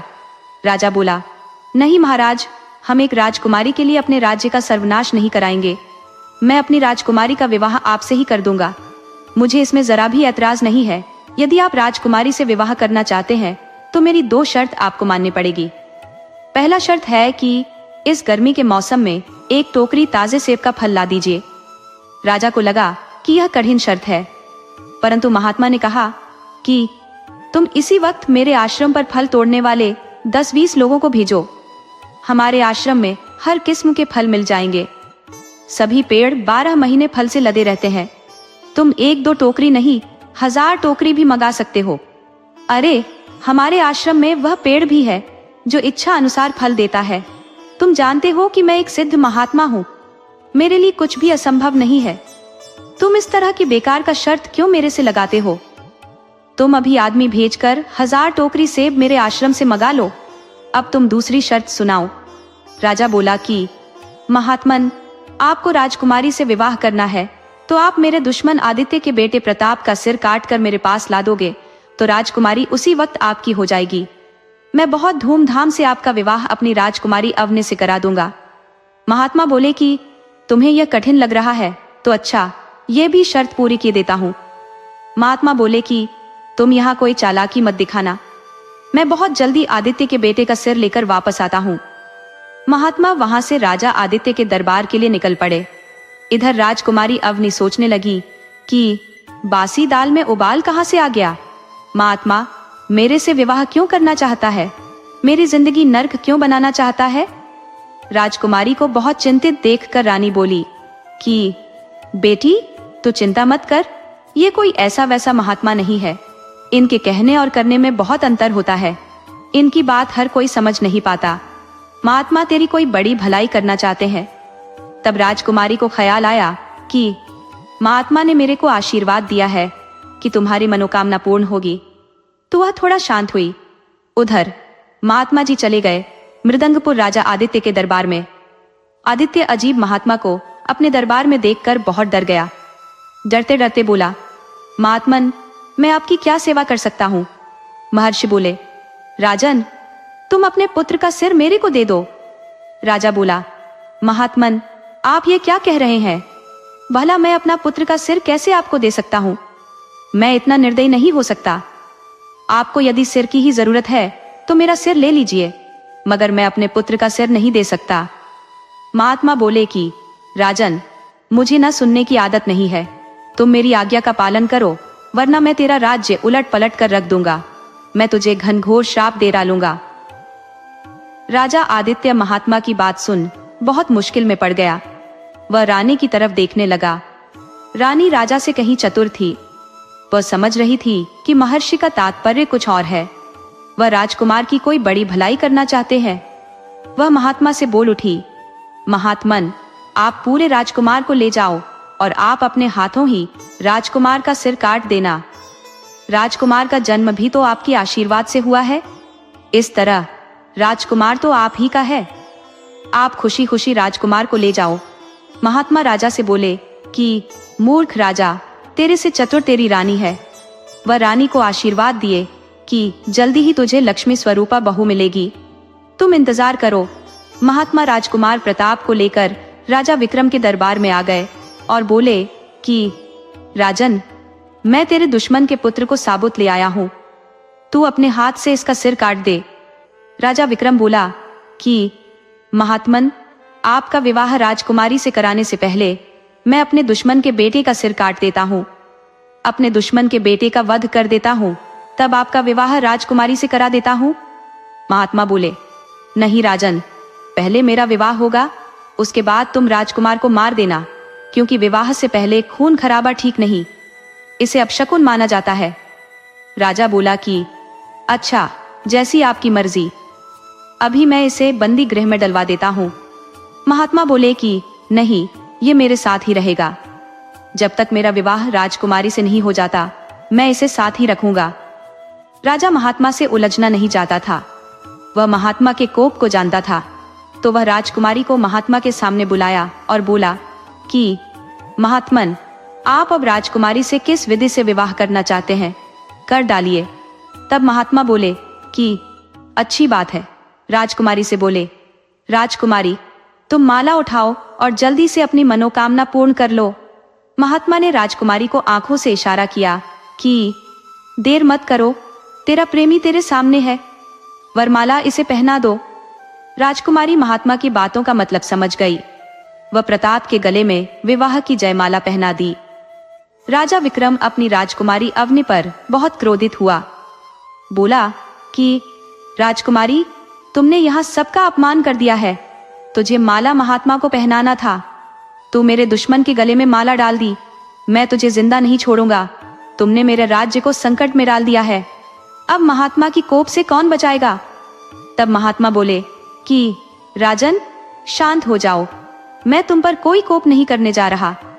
राजकुमारी ने वही किया है जो मैंने कहा है। राजन, राजकुमारी और राजकुमार जन्म मेरे आशीर्वाद से हुआ है। इस नाते मैं दोनों का ही पिता हूँ, तो मैं अपनी पुत्री से विवाह कैसे कर सकता हूँ? और यह मेरी उम्र विवाह की नहीं है। आपने अपने खराब दिमाग से गलत बात सोच ली, जबकि रानी ने ऐसा नहीं सोचा, अर्थात रानी आपसे चतुर है। रही बात दुश्मनी की, तो तुम दोनों कोई दुश्मन नहीं हो। आपकी रानी की एक छोटी सी गलती ने दो मित्र को दुश्मन बना दिया। रानी तुमसे विवाह से पहले राजा आदित्य से मिली थी। आदित्य को विक्रम समझ प्रेम प्यार की बात भी की थी। उससे सुबह मिलने का वादा भी की थी, मगर तुमसे मिलने के बाद इसे पता चला कि यह जिसे विक्रम समझकर मिली है वह तो कोई दूसरा है। तो रानी ने एक मनगढ़ंत कहानी तुम्हें सुनाकर उसी वक्त विवाह कर ली। रानी आदित्य से मिलते वक्त परिचय पूछ ली होती तो तुम दोनों मित्रों में कोई गलत फहमी नहीं होती, मगर रानी की छोटी सी गलती ने दो मित्र राजाओं को दुश्मन बना दिया है। उस दुश्मनी को मिटाने का मैं एक छोटा सा प्रयास किया हूँ। हमको तो दो प्रेमियों को मिलाना था। प्रेम करने वाले किसी के दुश्मन नहीं होते। ये राजकुमार तुम्हारा दुश्मन नहीं है, ये तो अब तुम्हारा भी बेटा है। तुम अपनी दुश्मनी भुला इसे स्वीकार करो। कोई जन्म से किसी का दुश्मन या दोस्त नहीं होता। दोस्त या दुश्मन लोग अपनी सुविधा अनुसार बनाते रहते हैं। अब तुम्हारी बेटी ने माँ की गलती को मिटा दी है। अब तुम दोनों राजा आपस में गले मिल जाओ। राजा रानी की तरफ देखा तो रानी ने सिर झुका लिया। रानी, यदि यह बात पहले बता दी होती तो दुश्मनी इतनी लंबी नहीं खींचती। यहाँ तो कोई दुश्मनी थी ही नहीं, सिर्फ एक गलत फहमी थी।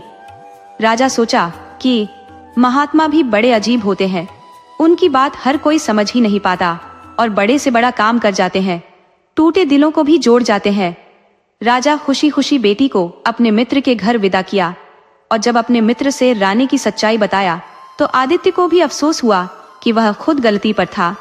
यदि राजकुमारी वैदेही को अपना परिचय दे दिया होता तो बात वहीं खत्म हो गई होती। अब दोनों मित्र शिकवे गिले भुलाकर एक हो गए थे। जीवन में कई बार हम छोटी छोटी गलतफहमियों के कारण अपने सबसे प्रिय रिश्तों को खो देते हैं। ये कहानी सिखाती है कि किसी भी नतीजे पर पहुंचने से पहले हमेशा सच जान लेना चाहिए और अहंकार को रिश्तों पर हावी नहीं होने देना चाहिए।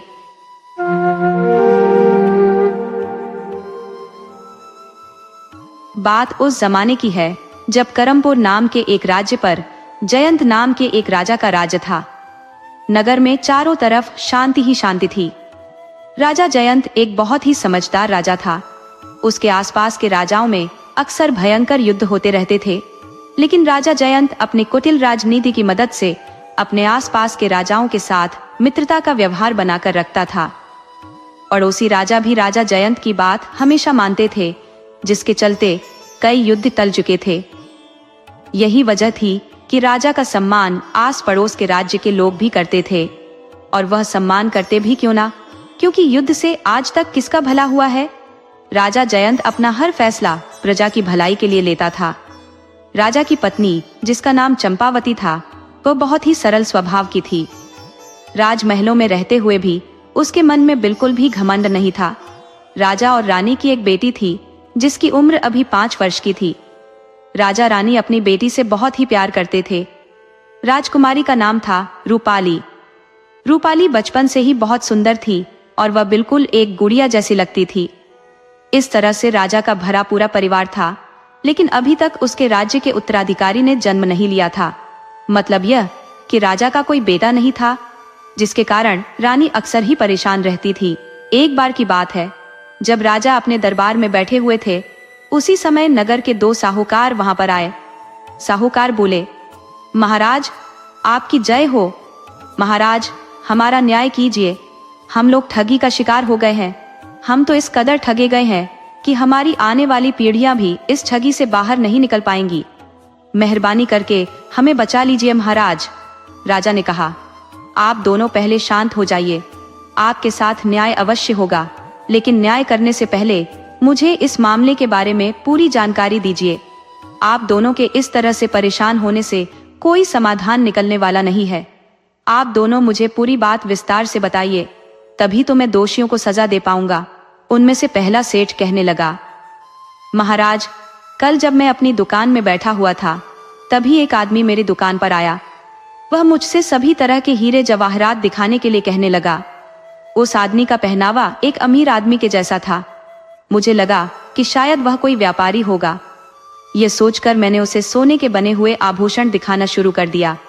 मेरे पलक झपकते ही उसने मेरे सारे आभूषण नकली आभूषणों से बदल दिए और वहां से 9-2-11 हो गया और मेरे असली गहने अपने साथ ले गया। राजा ने कहा, सेठ जी, क्या आपको उस समय इस बात की भनक नहीं लगी कि उस ठग ने आपके गहने बदल दिए हैं? साहूकार बोला, महाराज मुझे इस बात की थोड़ी सी भी भनक नहीं लगी। दरअसल वह आदमी मेरे आभूषणों के जैसे नकली आभूषण अपनी योजना के अनुसार साथ में ही लेकर आया था। जब तक मैं इस पूरे मामले को समझ पाता, वह वहां से चंपत हो चुका था। राजा ने कहा, आखिर नगर में ऐसा कौन सा ठग पैदा हो गया? तब राजा ने दूसरे साहूकार से पूछा, सेठ जी आप भी मुझे बताइए कि आपके साथ क्या हुआ? दूसरा सेठ कहने लगा, महाराज मेरे साथ भी एक बहुत ही अजीब घटना घटी। महाराज उस ठग ने सेठ जी के यहाँ से जितना भी सोना चांदी लूटा था, वो मेरे यहाँ पर बेचकर चला गया और साथ ही उसने आधे से ज्यादा गहने मुझे नकली बेच दिए। राजा ने कहा, सेठ जी आप सोना खरीदते समय उस सोने की परख नहीं करते कि वह शुद्ध है या फिर मिलावटी? आखिर आपने कैसे नकली गहने उससे खरीद लिए? साहूकार बोला, महाराज मैंने उसके गहनों की जांच की थी, लेकिन सभी गहनों की जांच मैं उस समय नहीं कर पाया था। इसी बात का फायदा उस ठग ने उठाया। राजा ने कहा, आप दोनों अपने अपने घर जाइए, मैं आप दोनों की सहायता जरूर करूंगा। मैं अभी अपने मंत्री से कहकर आपको शाही खजाने में से 100-100 स्वर्ण मुद्राएं दिलवा देता हूँ, जिससे कि आप अपना व्यापार फिर से शुरू कर सकेंगे। परंतु उससे भी ज्यादा जरूरी बात मेरे लिए यह है कि मैं जल्दी से जल्दी उस ठग को पकड़ूं। दोनों साहूकार राजा को प्रणाम करके अपने अपने घरों को लौट गए। राजा ने उसी समय अपने मंत्री को बुलाया और उससे कहने लगा, मंत्री जी आप जल्द से जल्द उस ठग का पता लगाइए कि आखिर इतना बड़ा ठग कौन है। मैं उसे देखना चाहता हूँ। आप आज से ही उसकी खोज शुरू करवा दीजिए, वरना कल तक तो वह हमारे नगर में बहुत ही आतंक मचा देगा। मंत्री ने कहा, महाराज मैं अभी से आपके आदेश का पालन करने में लग जाता हूँ। मैं पूरी कोशिश करूंगा कि जल्दी से जल्दी उस ठग को पकड़कर आपके सामने पेश कर दूं। मंत्री राजा की आज्ञा लेकर उसी समय ठग की खोज में निकल गया। शाम के समय जब राजा अपनी पत्नी के कक्ष में गया, तो उसने देखा कि उसकी रानी बहुत ही उदास थी। यह देखकर राजा ने पूछा, महारानी आखिर आप उदास क्यों हैं? ऐसा क्या हुआ? रानी बोली, महाराज आपको तो मेरा दुख मालूम है। मैं पुत्र वियोग में भावनाओं में बह जाती हूँ, जिसके कारण मेरी आंखों में आंसू आ जाते हैं। राजा ने कहा, महारानी आप एक राजा की पत्नी है, आपको इस तरह से दुखी होना शोभा नहीं देता। आपका पुत्र तो यह सारा नगर है। एक राजा और रानी का पहला बेटा तो उनकी प्रजा होती है। आप इस तरह से आगे कभी भी उदास मत होना। रानी कहने लगी, महाराज आपकी बात बिल्कुल सत्य है। मैं आगे से यही कोशिश करूंगी कि मेरे कारण आपको भविष्य में कोई परेशानी ना हो। दूसरी तरफ मंत्री जो कि ठग की तलाश में निकला था, उसने अपना भेष बदला और एक साधारण आदमी के कपड़े पहनकर वो नगर में घूमने लगा। घूमते घूमते वह एक गांव में पहुंचा, जिसका नाम था मटकेपुर। मंत्री गांव के लोगों से पूछताछ करने लगा इसी दौरान उसे गांव का एक आदमी मिला। मंत्री ने उसके पास जाते ही उसे 2 सोने की अशर्फियां दे दी और फिर कहने लगा, भाई, आपको मालूम है कि मैंने आपको यह धन क्यों दिया है? वह आदमी बोला, जी जरूर, आपको मुझसे कोई काम होगा, इसीलिए आपने यह धन मुझे दिया है। मंत्री बोला, सच में तुम तो बहुत ही समझदार हो। असल बात तो ये है कि मुझे एक जानकारी चाहिए। मुझे एक ऐसे आदमी की तलाश है जो इस इलाके का सबसे बड़ा ठग हो। बात यह है कि मैं यहाँ के राजा का मंत्री हूँ और हमारे राजा का आदेश है कि हमारे नगर में जो आदमी सबसे बड़ा ठग है उसे महाठग का सम्मान दिया जाएगा। ऐसे चतुर और चालाक आदमी को महाराज अपना दरबारी बनाना चाहते हैं। वह आदमी बोला, अरे मंत्री जी, बस इतनी सी बात? आपको ठग की तलाश है ना? तो मेरी बात ध्यान से सुनिए। हमारे पूरे नगर में जो सबसे बड़ा ठग है वह इसी गांव में रहता है। उसका नाम है कनक। वह एक खानदानी ठग है। अभी हाल ही में वो शहर के 2 साहूकारों को लूट कर आया है। ये सम्मान उसके अलावा किसी और को देना उचित नहीं रहेगा। इसका हकदार तो सिर्फ वही है। मंत्री समझ गया कि उसकी मंजिल अब मिल चुकी थी। वो तुरंत उस ठग का पता पूछकर ठग के घर की तरफ चल दिया। लेकिन मन ही मन में उसने यह विचार किया कि इस आदमी की तरह वो ठग तो इतना मूर्ख नहीं होगा। अगर मैंने उससे यही झूठ बोला तो वह तुरंत मेरे झूठ को पकड़ लेगा। उसके साथ मुझे ठग विद्या का ही प्रयोग करना होगा। मुझे उसको दरबार तक ले जाने के लिए कोई नई कहानी गढ़नी पड़ेगी। वह मन ही मन में कुछ योजना बनाते हुए ठग के घर पहुंच गया। उसने दरवाजे पर आवाज लगाई, अरे भाई, कोई घर पर है तो जरा बाहर आओ। अंदर से ठग जनेश्वर अपने दरवाजे पर आया। उसने कहा, बताइए, आप कौन है और आपको किससे मिलना है? मंत्री बोला, मुझे जनेश भाई से मिलना है। उनसे कुछ काम है, एक बहुत ही जरूरी काम। जनेश्वर बोला, तुम्हारे सामने इस समय जनेश ही खड़ा है, कहो तुम्हें मुझसे क्या काम है? मंत्री जी बोले, जनेश्वर भाई, सारी बातें इस तरह से खुले में नहीं की जा सकती। आजकल तो बातें भी हवा में उड़कर लोगों में फैल जाती हैं। जनेश्वर बोला, अगर ऐसी बात है तो चलिए अंदर आ जाइए। मंत्री अंदर चला गया। तब जनेश ने कहा, तो अब बताओ भाई, क्या बात है? मंत्री बोला, भाई जनेश्वर, सबसे पहले तो मैं तुम्हें अपना परिचय दे दूं। मेरा नाम फोगटमल है और मैं तुम्हारे पड़ोस के ही राज्य का निवासी हूँ। मैं एक महाशातिर ठग हूँ। मेरे राज्य से मुझे देश निकाला दे दिया गया है। मैं अभी इस राज्य में एक कमरा लेकर रह रहा हूँ। जनेश ने कहा, बात को गोल गोल मत घुमाओ, ये बताओ कि तुम मेरे यहाँ पर क्यों आए हो? मंत्री बोला, अरे भाई जनेश, मैं तुम्हारे किस्से सुनकर तुम्हारे पास आया हूँ कि तुम बहुत ही शातिर ठग हो, लेकिन तुम तो 1 नंबर के डरपोक दास निकले। अच्छा, मैं चलता हूँ।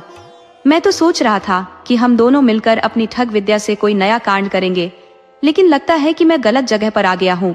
ये सुनकर जनेश ने मुस्कुराते हुए कहा, भाई, तुम बिल्कुल सही जगह पर आए हो। दरअसल मैं ही इस राज्य का सबसे बड़ा ठग हूँ। मैंने तो बड़े बड़े सेठों को ठगा है, लेकिन राजा और उसके आदमियों को अभी तक इस बात की भनक नहीं लगी। मंत्री ने मन ही मन में सोचा, अरे धूर्त, तू कितना बड़ा ठग है, ये तो राज दरबार में ही पता चलेगा। और फिर मंत्री बोला, भाई जनेश्वर, तुम मेरी योजना को समझ लो। दरअसल मैं चाहता हूँ कि यह रोज रोज का धंधा ही खत्म हो जाए। हम दोनों मिलकर एक ही बार में इतना बड़ा हाथ मारेंगे कि सारी जिंदगी बैठकर खाएंगे। कनक के मन में अब लालच आ गया और वह बोला, अरे भाई, जल्दी बताओ, भला ऐसी कौन सी तरकीब है? मंत्री ने कहा, उसके लिए हमें राज दरबार में चलना होगा। मैंने वहां पर सारा इंतजाम कर दिया है। बस हमें वहां पर जाना है और कुछ दिनों तक राजा के महल में नौकरी करनी है। मेरे ही गिरोह के 2-3 आदमी राजा के वहां पर पहले से ही मौजूद रहेंगे। कुछ दिन तक वहां पर नौकरी करने के बाद हम वहां का सारा माल लेकर चंपत हो जाएंगे। जनेश्वर ने कहा, भैया, तो देर किस बात की है? चलो हम लोग महल की तरफ चलते हैं। इसके बाद मंत्री जनेश्वर को लेकर राजमहल में जा पहुंचा। जब वे दोनों राजा के सामने गए तो कनक पहली बार जिंदगी में राजा के सामने आया था। वह मन ही मन में बहुत ही खुश भी था, लेकिन उसके पांव तले से जमीन तब खिसक गई जब उसने अपने साथी को एक मंत्री के रूप में बदलते हुए देखा। महल में पहुंचकर मंत्री ने कहा, सैनिकों, गिरफ्तार कर लो इस आदमी को। यह इस नगर का सबसे बड़ा ठग कनक है। इसके बाद मंत्री ने राजा से कहा, महाराज, आप इस ठग को सजा सुनाइए।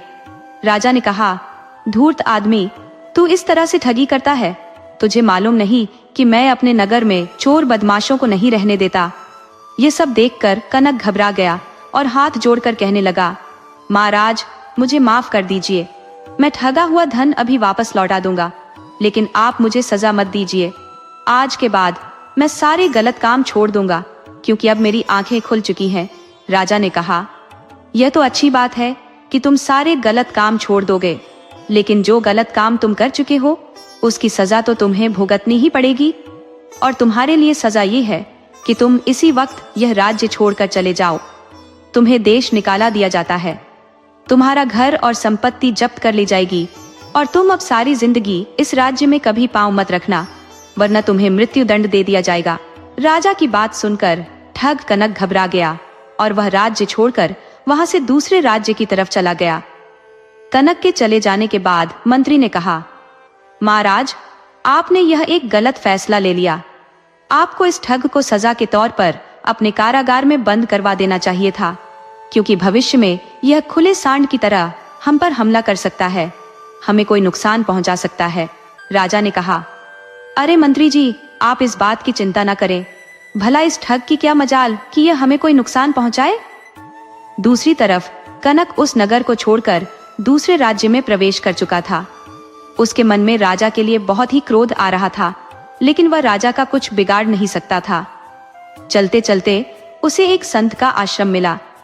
उस आश्रम में कई साधु रहते थे। जनेश के मन में यह ख्याल आया कि मुझे राजा से बदला तो लेना है, और उसके लिए मुझे कोई नई तरकीब सोचनी होगी। क्यों ना मैं भी इस आश्रम में आसरा ले लूं और मैं भी एक साधु बन जाऊं। उसके बाद उस राजा से मैं अपने अपमान का बदला लूंगा। तब कनक उसी आश्रम में रहने लगा। इसी तरह से कुछ साल बीत गए। एक दिन राजा जयंत अपनी पुत्री को उसके नाना से मिलवाने के बाद वापस जब अपने राज्य लौट रहा था, तो वह उसी जंगल से गुजरा जहां पर उन साधुओं का आश्रम था। जब राजा ने साधुओं का आश्रम देखा तो उसने सोचा, क्यों ना साधु महाराज का आशीर्वाद लेते चलें। और अपनी पुत्री के साथ वह साधु महाराज के आश्रम में चला गया और उनसे आशीर्वाद प्राप्त किया। इस समय तक कनक, जो कि साधु के वेश में वहां पर रह रहा था, उसकी नजर राजा और उसकी बेटी पर पड़ गई। कनक ने राजा को पहचान लिया और उसे यह भी मालूम पड़ गया कि उसके साथ उसकी बेटी है। लेकिन राजा उस ठग को नहीं पहचान पाया, क्योंकि वो ठग एक साधु के वेश में था। जब जनेश ने राजा की बेटी को देखा तो मन ही मन में उसकी नियत में खोट आ गया। वह सोचने लगा, मुझे किसी भी तरह से राजा की बेटी को हथियाना होगा। इस तरह से मैं राजा से अपने अपमान का बदला भी ले लूंगा, और साथ ही इतनी सुंदर राजकुमारी भी मेरे कब्जे में आ जाएगी। राजा और उसकी पुत्री आशीर्वाद लेकर वापस लौट गए। समय का चक्र चला और पुत्र की लालसा में राजा ने बहुत सी कोशिशें की, साधु सन्यासियों के चक्कर लगाए, और इस दौरान कई ढोंगी लोगों ने भी राजा का फायदा उठाया, क्योंकि वे लोग जानते थे कि पुत्र को पाने की इच्छा में राजा अंधविश्वासी हो चुका है। किस्मत ने राजा का साथ दिया और इस दौरान रानी ने 2 जुड़वा पुत्रों को जन्म दिया। कुछ समय और बीता। अब राजकुमारी जवान हो चुकी थी और उसके दोनों भाई अब 10-10 वर्ष के हो चुके थे। तब एक दिन रानी ने राजा से कहा, महाराज, हमारी बेटी अब बड़ी हो चुकी है। आपको चाहिए कि उसके विवाह के योग्य कोई सुंदर सा राजकुमार ढूंढकर उसकी शादी करवा दीजिए। आपके तो बहुत सारे राजा मित्र हैं। आप ही एकमात्र ऐसे राजा हो जिसकी पड़ोस के किसी भी राजा से कोई दुश्मनी नहीं है। इसीलिए आप जल्दी ही इस शुभ कार्य को पूरा कीजिए। राजा ने कहा, रानी, आपकी बात पर जल्दी ही मैं गंभीरता से विचार करूंगा। अब तक तो हम अपनी बेटी को बच्चे ही समझ रहे थे, लेकिन आप एक माँ है, भला आपसे ज्यादा राजकुमारी को कौन समझ सकता है। अब मैं किसी प्रकांड पंडित से राजकुमारी की जन्म कुंडली दिखाऊंगा, ताकि विवाह के बाद राजकुमारी को कोई परेशानी ना हो। दूसरी तरफ जनेश्वर को आश्रम में रहते हुए काफी समय बीत चुका था और उसके अंदर राजा के प्रति बदले की भावना और भी ज्यादा बढ़ गई थी। अब वह एक साधु का वेश बना चुका था, लेकिन अंदर ही अंदर से उसका मन पहले की ही तरह था। वह हमेशा राजा को नुकसान पहुंचाने के बारे में सोचता रहता। उसने अपने मन में एक योजना बनाई कि किस प्रकार से वह राजकुमारी को हथियाएगा और राजा से अपने अपमान का बदला लेगा। उसने निश्चय कर लिया था कि वह एक साधु के वेश में राजा के महल में जाएगा। जनेश ने अगले ही दिन हिम्मत जुटाई और वह राजा के महल की तरफ चल दिया। मन ही मन में उसके अंदर यह भय भी था कि कहीं राजा उसे पहचान ना ले, क्योंकि कई वर्षों पहले राजा उसे देश निकालने की सजा दे चुका था और अब वह एक बार फिर से राजमहल में पहुंचा। ठग, जो कि साधु के वेश में था, राजमहल में पहुंचा तो एक तेजस्वी संत लग रहा था। राजा ने जब देखा कि एक बहुत ही पहुंचे हुए महात्मा जी राज दरबार में पधारे हैं, तो उसने सोचा, यह अवश्य ही मुझसे कोई याचना करने के लिए आए होंगे। चलो, यह भी अच्छा हुआ, क्योंकि मुझे भी किसी अच्छे विद्वान महात्मा की आवश्यकता थी, जो कि राजकुमारी की जन्म कुंडली को देख सके और उसका भविष्य बता सके। ऐसा सुनहरा मौका बार बार तो आएगा नहीं। राजा ने साधु के वेश में आए हुए जनेश का स्वागत किया और उनसे कहने लगा, महात्मा जी, आप तो कोई बहुत ही पहुंचे हुए तेजस्वी संत लगते हैं। कृपया बताइए कि आप कहाँ रहते हैं। जनेश ने कहा, महाराज, संत महात्माओं का कोई ठोर ठिकाना नहीं होता।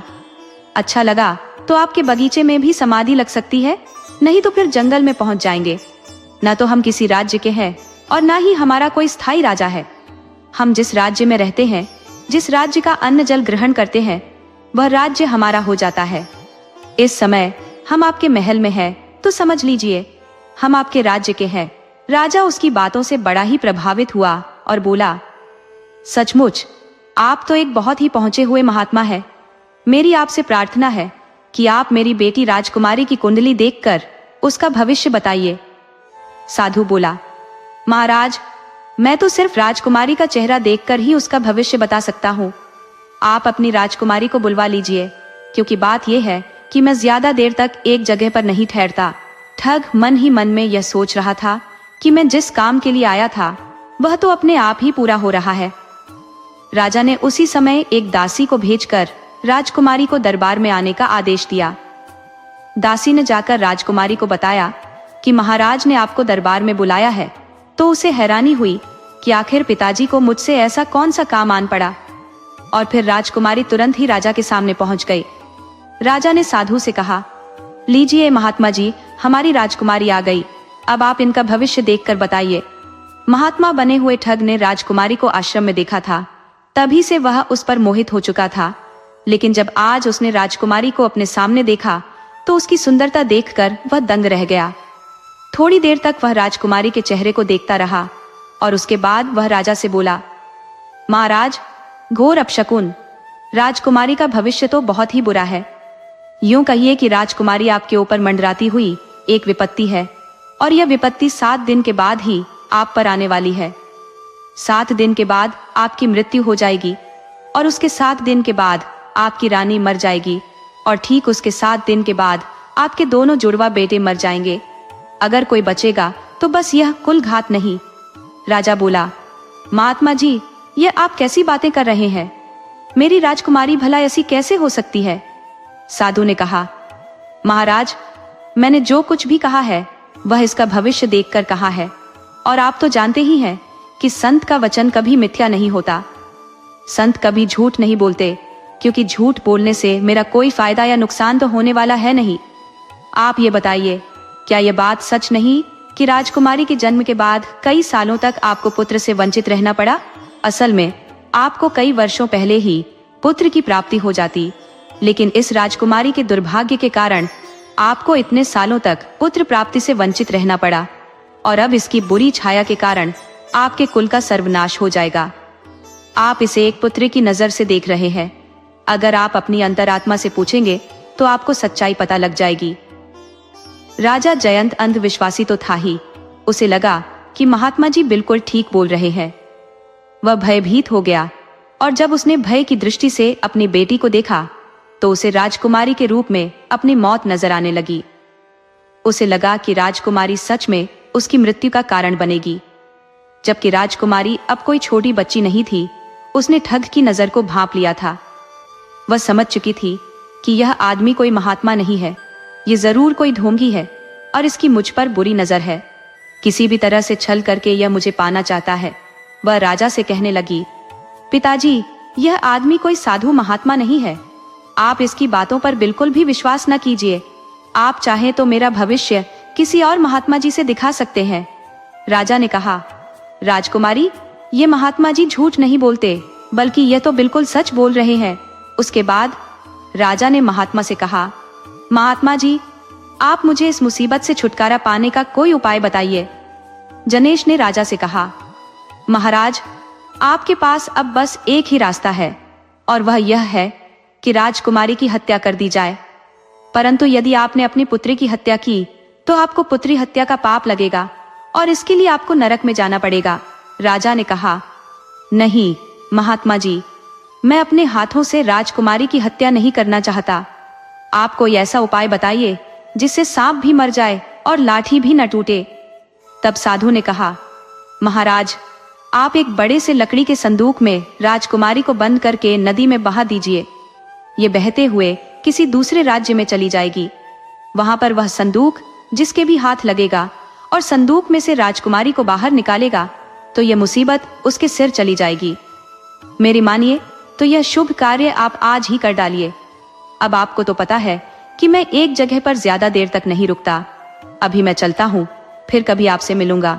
इतना कहकर महात्मा बना हुआ वह ठग वहां से चला गया। अब वह अपने मकसद में बहुत हद तक कामयाब हो चुका था। उसे पूरा विश्वास था कि राजा कुछ ही देर में राजकुमारी को संदूक में बंद करके नदी में बहा देगा।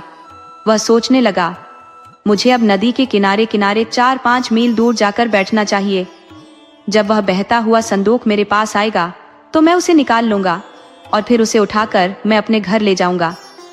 इस तरह से राजकुमारी हमेशा के लिए मेरी हो जाएगी। इस तरह के ख्याली पुलाव बनाते हुए वह ठग आगे चलने लगा। इधर राजकुमारी राजा से अपनी जान बख्श देने की दुहाई दे रही थी। उसने रानी से भी बहुत विनती की, मैं कोई मुसीबत नहीं हूँ, मैं तो आपकी बेटी हूँ।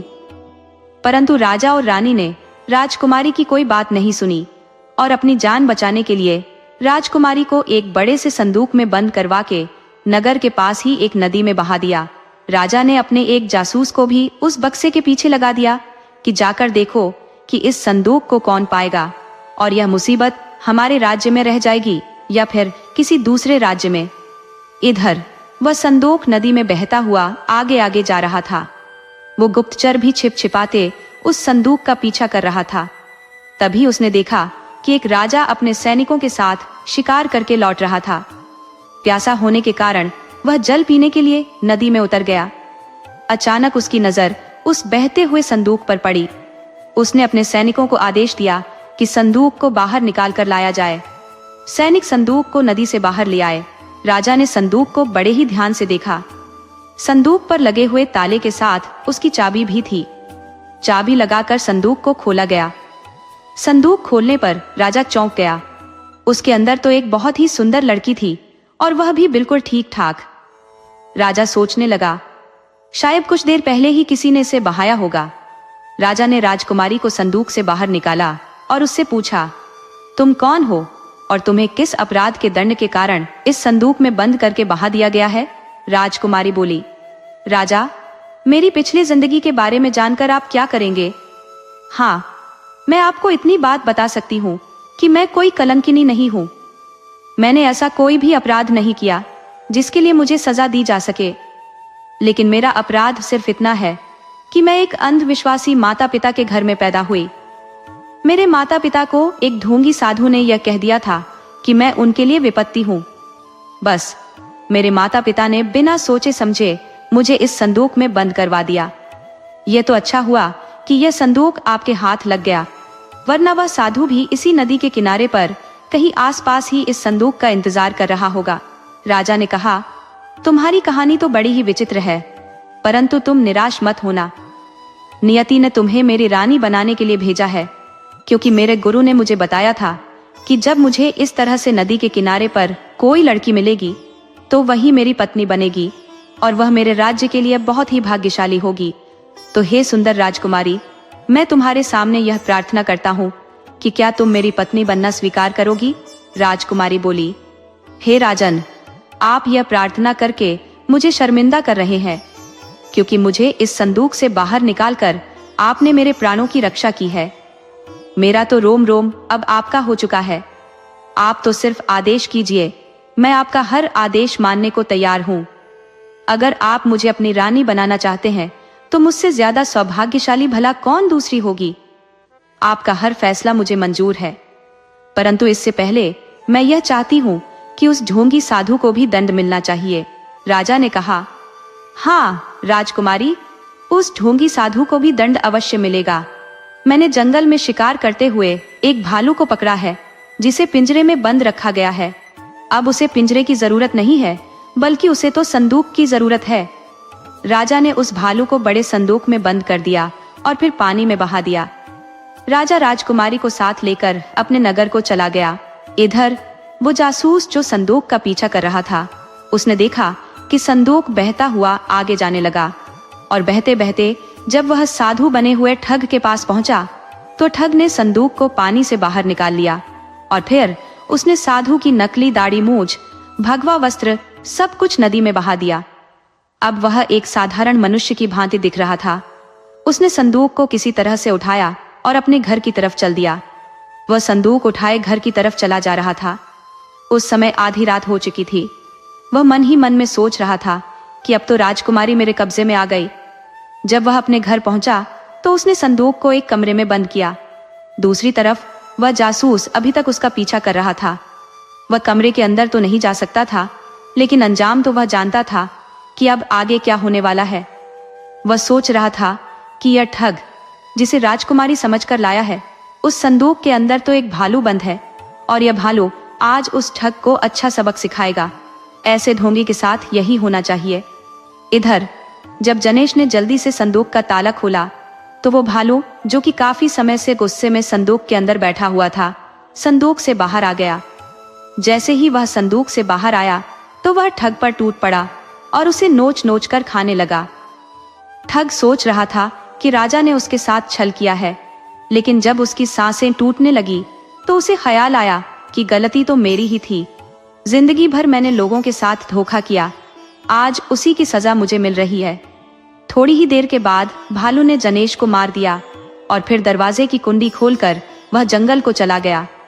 जब वह जासूस अगले दिन राजा के पास पहुंचा तो उसने अपनी आंखों से देखा हुआ सारा हाल राजा को कह सुनाया कि महाराज, वह जो महात्मा जी आपके पास आए थे वह कोई महात्मा नहीं, बल्कि एक ढोंगी साधु था जो कि राजकुमारी को पाना चाहता था।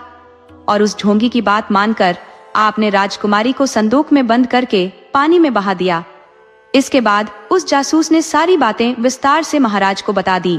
सारी सच्चाई जानकर राजा को अपने आप पर बहुत ही क्रोध आ रहा था, साथ ही साथ वह अपने कर्मों पर शर्मिंदा भी था। कुछ दिन के बाद वह अपनी बेटी के ससुराल गया और अपनी बेटी से माफी मांगने लगा, लेकिन राजकुमारी ने तो उसे पहचानने से भी इनकार कर दिया। निराश होकर राजा वापस अपने राज्य लौट आया। अब वह पश्चाताप की आग में जल रहा था और फिर धीरे धीरे वह बीमार रहने लगा। जब राजकुमारी को पता लगा कि उसके पिता पश्चाताप की अग्नि में जल रहे हैं तो वह उनसे मिलने के लिए आ गई। वह अपने पिता से मिलने के लिए आई और उसने अपने पिता को माफ कर दिया।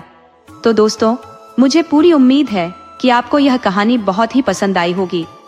तो इसी तरह की कहानियां देखने के लिए आप चैनल को सब्सक्राइब कर लीजिए, वीडियो को लाइक कीजिए और साथ ही अपने अच्छे कमेंट करना बिल्कुल मत भूलिए।